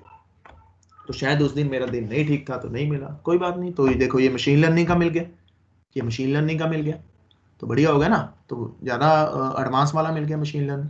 ये क्यों मिला, ये हडूप के बेस पे मिला है, क्योंकि वो कहता है कि मेरा डेटा कल को ज़्यादा होगा। तो मैंने कहा कोई दिक्कत नहीं है सर, मेरे को हडूप आता है बहुत अच्छे से। हाँ, कहता है वो तो हमें यूज़ करना ही है बाद में, तो हम स्टार्टिंग में ही अगर आप आर्किटेक्चर उस लेवल का बना दोगे तो ज़्यादा बढ़िया होगा। मैं कहा कोई दिक्कत नहीं, कर देंगे। तो ये चीज़, कई बार चीज़ें आज की हुई मेहनत कई बार उसी वक्त रिजल्ट नहीं देती। हो सकता है कि जो आपने आज मेहनत की है वो 6 महीने बाद आपको रिजल्ट दे, हो सकता है कि वो साल बाद भी दे, ऐसा कुछ नहीं है। अगर मैं आपको एक एग्जांपल बताऊं तो बहुत पुरानी बात है, मुझे एनिमेशन का बहुत शौक था, मुझे एनिमेशन बनाने का बहुत शौक होता था। तो एक फ्लैश सॉफ्टवेयर आता है, अब तो खैर वो नहीं यूज होता, अब तो आपका ये बूटस्ट्रैप और दूसरा जो ये जावास्क्रिप्ट है ये यूज होती है। उस टाइम पे फ्लैश होता था एनिमेशन करने के लिए, अडोब का था वो, बड़ा जबरदस्त सॉफ्टवेयर, बड़ा हैवी सॉफ्टवेयर होता था। मैंने वो सीख लिया, मुझे बहुत शौक था उसमें, मैंने एक कार्टून भी बनाया। मुझे एनिमेशन का बहुत शौक था। बड़ी पुरानी बात है, ये 2012-13 की बात होगी, नहीं 12-13 या 14 की बात होगी, ये लमसम इसके आसपास की बात होगी, 12-13 की होगी शायद, 2000 नहीं नहीं, ये बात होगी 2009 की, 9 नहीं, मैंने बीटेक कब किया, 2008 पास आउट हूँ, 8 पास हूँ, हाँ ये 2008 और 7 की बात होगी। ठीक है जी, ये 2008 और 7 की बात होगी। फ्लैश सॉफ्टवेयर आता था उस टाइम पे एनिमेशन करने के लिए, मैंने वो सीखा, उस टाइम सीखा मैंने, मुझे बहुत शौक था, मैंने कार्टून बनाए अखबार में से देख के। वो चाचा चौधरी आता था और एक गंजे लाल एक कार्टून आता था पंजाब केसरी में, शायद आप लोगों ने कभी पढ़ा भी ना हो। तो वो गंजे लाल एक कार्टून आता था, बिल्कुल उसका क्लोन मैंने बना दिया A to Z ना, उसमें फ्लैश के अंदर। वो मेरे पुराने सिस्टम में पड़ा है, कभी गया मैं अपने होम टाउन तो वहां से उठा के लेके आऊंगा पेन ड्राइव में डाल के। तो उसमें क्या किया मैंने, वो पूरा कार्टून बना दिया जी मैंने, पूरा एकदम बढ़िया। ठीक है, तो बड़ा शौक था मुझे, लेकिन मुझे जॉब नहीं मिला उस टाइम ना, जॉब के लिए कभी ट्राई भी नहीं किया था, तो कभी मिला भी नहीं, क्योंकि पढ़ रहे थे, पढ़ते पढ़ते सीखा था मैंने, ये स्पेशल कोचिंग ली थी मैंने, सीखा था ये एनिमेशन का कोर्स। और ये तो आजकल तो बंद है, फ्लैश नहीं चलता, बड़ा हैवी सॉफ्टवेयर है आजकल, जावास्क्रिप्ट और बूटस्ट्रैप ज्यादा बढ़िया। तो उस टाइम पे मुझे मतलब एक बार की बात है, 2005 या 6 में मैंने ये किया होगा, या 7 में किया होगा, एग्जैक्ट मुझे ईयर याद नहीं, लेकिन इसके आसपास ईयर है। तो 2010 में मैं एक जगह इंटरव्यू देने गया, ठीक है जी, तो मैंने उसको वैसे ही बोल दिया, मैंने कहा मुझे फ्लैश आता है। उस टाइम बड़ा हिट था ये सॉफ्टवेयर, 2010-11 तक बड़ा हिट था ये फ्लैश सॉफ्टवेयर। तो कहता मुझे, मैं कहा मुझे फ्लैश आता है। तो कहता यार तुझे तो एनिमेशन आती है, तो बहुत अच्छी बात है। तो कहता बोल तू कितने पैसे लेगा, हमें ज्वाइन कर, काम कर। मैंने उसको फिर अपना कार्टून भी दिखाया कि सर मैंने ये कार्टून बनाया हुआ है, तो बड़ा इंप्रेस हुआ था वो। तो उसने मुझे जॉब दी थी। तो देखो ये मेरे कहने का मतलब ये है कि जो मैंने 2006 या 7 में की होगी, वो मुझे 2009 या 10 में मैं जो इंटरव्यू देने गया था उसमें जाके उसने मुझे रिजल्ट दिया। उससे पहले मुझे किसी ने कुछ नहीं पूछा तेरे को ये आता है कि नहीं आता है एनिमेशन, क्योंकि उसकी रिक्वायरमेंट थी। वो बनाता था बुक्स, बनाता था बच्चों के लिए, वो बुक्स बनाता था बच्चों के लिए, प्रोग्रामिंग बुक्स बनाता था बच्चों के लिए। ठीक है, तो उसने मुझे जॉब दी थी उस टाइम पे। ठीक है, तो वो बुक्स बनाता था बच्चों के लिए, प्रोग्रामिंग, स्पेशल प्रोग्रामिंग। तो मैंने 2-4 एग्जांपल मैंने लिखी है, पता नहीं उसने पब्लिश की थी कि नहीं की थी, क्योंकि मैं 1-1.5 महीना ही काम किया था वहां पे। तो ये चीजें हैं। तो ये जो मैंने शायद आपको एग्जांपल दी थी, जो ये जो फंक्शन समझाने वक्त मैंने आपको इलेक्ट्रिक केटल की जो एग्जांपल दी थी, अगर आपने सुन रखी हो, तो वो एग्जांपल भी मैंने वहां पे दी थी। अब पता नहीं उसने बुक में छापी है कि नहीं छापी, लेकिन वो एग्जांपल से इंप्रेस बड़ा हुआ था। मेरी इंटरव्यू के टाइम पे भी मैंने उसको बोला था कि ये एग्जांपल है, कहता है यार एग्जांपल बड़ी जबरदस्त है तेरी फंक्शन समझाने के लिए। फिर ऐसे ही मैंने क्लास की एग्जांपल दी थी। तो ये सब चीजें हैं। तो ऐसा नहीं है कि आपको मेहनत आपको रिजल्ट नहीं देगी, मेहनत आपको रिजल्ट जरूर देगी, हो सकता है थोड़ा सा लेट दे दे। तो आपने डीमोटिवेटेड नहीं होना। मेरे जो कहने का मतलब ये है, जो मैंने आपको अभी स्टोरी सुनाई है उसका मतलब ही यही है कि आपको डीमोटिवेटेड नहीं होना। हो सकता है कि आपकी अभी प्लेसमेंट ना हो, तो आपको डीमोटिवेट नहीं होना। ठीक है, हो सकता है आपकी लेट हो, कोई बड़ी बात नहीं है।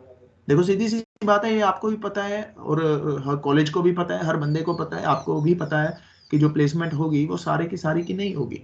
अगर क्लास में 100 बच्चा है तो 100 की नहीं होगी, ये आपको भी पता है। ठीक है, तो लेकिन ये है कि जॉब सबको मिलेगी। जो जिन बंदों का टारगेट जॉब है उनको जॉब जरूर मिलेगी। भगवान ने सबके लिए कुछ ना कुछ लिखा रहता है, किसी के लिए जल्दी, किसी के लिए लेट, लेकिन ये जरूर है कि आपको जॉब जरूर मिलेगा। सो डीमोटिवेटेड नहीं होना, अपना काम करो, अपनी चीजें सीखो, कोल माइंडेड, अपनी इंटरव्यूज में बैठो, जहां जहां फेल होते हो वहां वहां से आप अपने आप को इम्प्रूव करो। जो जहां पे आप स्टक हुए हो उस पॉइंट को इम्प्रूव करो। जहां पे आपको लगता है कि हाँ आपको एफर्ट्स मारने की जरूरत है, वहां पे एफर्ट्स मारो, दिक्कत क्या है? कोई फर्क नहीं पड़ता। ठीक है ना, डिमोटिवेटेड नहीं होना। अभी आपके पास टाइम है, अभी आपके पास 7 सेमेस्टर है, फिर आपका 8 सेमेस्टर है, फिर उसके बाद भी 6 महीने है, लेकिन फिर उसके बाद थोड़ा सा कॉम्प्लिकेटेड है चीजें। अभी आपके पास साल है, साल में अगर आपने कुछ नहीं किया तो अपने आप को तैयार कर लो, कोई फर्क नहीं पड़ेगा। कोई नहीं पूछेगा बैकएंड में आप पीछे आपने कितनी सप्लियां थी, क्या किया क्या नहीं किया, डजेंट मैटर। अपने आप को तैयार कर लो। बस अब एक टारगेट रख लो कि यार मुझे पाइथन सीखना है, या मुझे ये जावा सीखना है, या मुझे C++ सीखना है, या मुझे ये सीखना है, वो सीखना है, क्लाउड सीखना है। तो अपना टारगेट एक सेट करो। जब वो टारगेट आपका सेट हो गया, फिर आप आगे बढ़ो, फिर आपको कोई नहीं रोक सकता। लेकिन अगर भटकोगे तो फिर बहुत काम खराब है, क्योंकि C++ आपकी ऑलमोस्ट मैंने कवर कर दी। मेजर कॉन्सेप्ट्स आपके सारे कवर कर दिए। अभी जो मैंने कवर करने हैं 15 दिन के अंदर अंदर, ये एडवांस कॉन्सेप्ट्स कवर करने हैं। ठीक है, ये छोटे छोटे से कॉन्सेप्ट है, एक्सेप्शन हैंडलिंग, ये वो आज मैंने शुरू करनी थी एक्सेप्शन हैंडलिंग। कोई बात नहीं, ये लेक्चर भी बहुत ज़रूरी था आपको मोटिवेट और रास्ता दिखाने के लिए, क्योंकि आपके टीचर्स ने मुझे स्पेशल बोला हुआ है कि सर आपने 1 या 2 लेक्चर महीने में इनको जरूर देने हैं रास्ता दिखाने के लिए। ठीक है, और रास्ता वही दिखाता है जो खुद फेल होता है लाइफ में। तो वो एक बेस्ट मेंटर बन जाता है, पता है जो खुद बहुत फेल होता है ना, जिसने खुद धक्के खाए होते हैं, वो एक बेस्ट मेंटर बनता है। तो शायद मैं आपके लिए बेस्ट बन जाऊंगी। ठीक है, क्योंकि मैं अपना एक्सपीरियंस शो करता हूँ जो मैंने रियल टाइम में फेस किया है। मैंने बहुत फेस किया है जी, मेरा एक्सपीरियंस 10-12 साल का है, और 10-12 साल में मैंने 12-15 कंपनीज के साथ काम कर चुका हूँ। मिक्स विद कॉलेजेस, 4-5 कॉलेजेस के साथ काम किया है। ठीक है, 8-10 कंपनीज के साथ काम किया है, 1-2 अपने बिजनेस किए हैं। तो ठीक है, एक्सपीरियंस है, मैं शेयर कर देता हूँ। फेलियर भी देखी है और सक्सेस भी देखा है। ठीक है, अभी कोरोना का फेलियर सारे ही देख रहे हैं। कोरोना की वजह से तो सबका बुरा हाल है, सबसे ज्यादा एजुकेशन डिपार्टमेंट का सबसे बुरा हाल है। तो कोई दिक्कत नहीं है जी, ये भी फेलियर है, ये भी सिखा रहा है आप लोगों को कि कोरोना जैसी भी प्रॉब्लम भी आ सकती है लाइफ में, अपने आप को तैयार रखो। ठीक है, कोई दिक्कत नहीं है। इवन इवन मैंने तो कोरोना भी फेस कर लिया, कोरोना भी देख लिया कैसा है, उसका स्वाद कैसा है ठीक है जी, तो डोंट वरी, तो एंजॉय करो। ठीक है, तो कल हम आगे बढ़ेंगे, आगे पढ़ेंगे। तो अगर आपका कोई भी क्वेरी है, कोई भी क्वेश्चन है, तो you can ask me before closing this session. ठीक है जी, तो आज का जो लेक्चर था that is only for the motivate, आपको रास्ता दिखाने के लिए कि लाइफ में आप कैसे आगे बढ़ सकते हो, कौन सी डायरेक्शन में आगे बढ़ सकते हो। ठीक है, चलो ठीक है जी, thank you very much for listen me patiently, thank you for joining.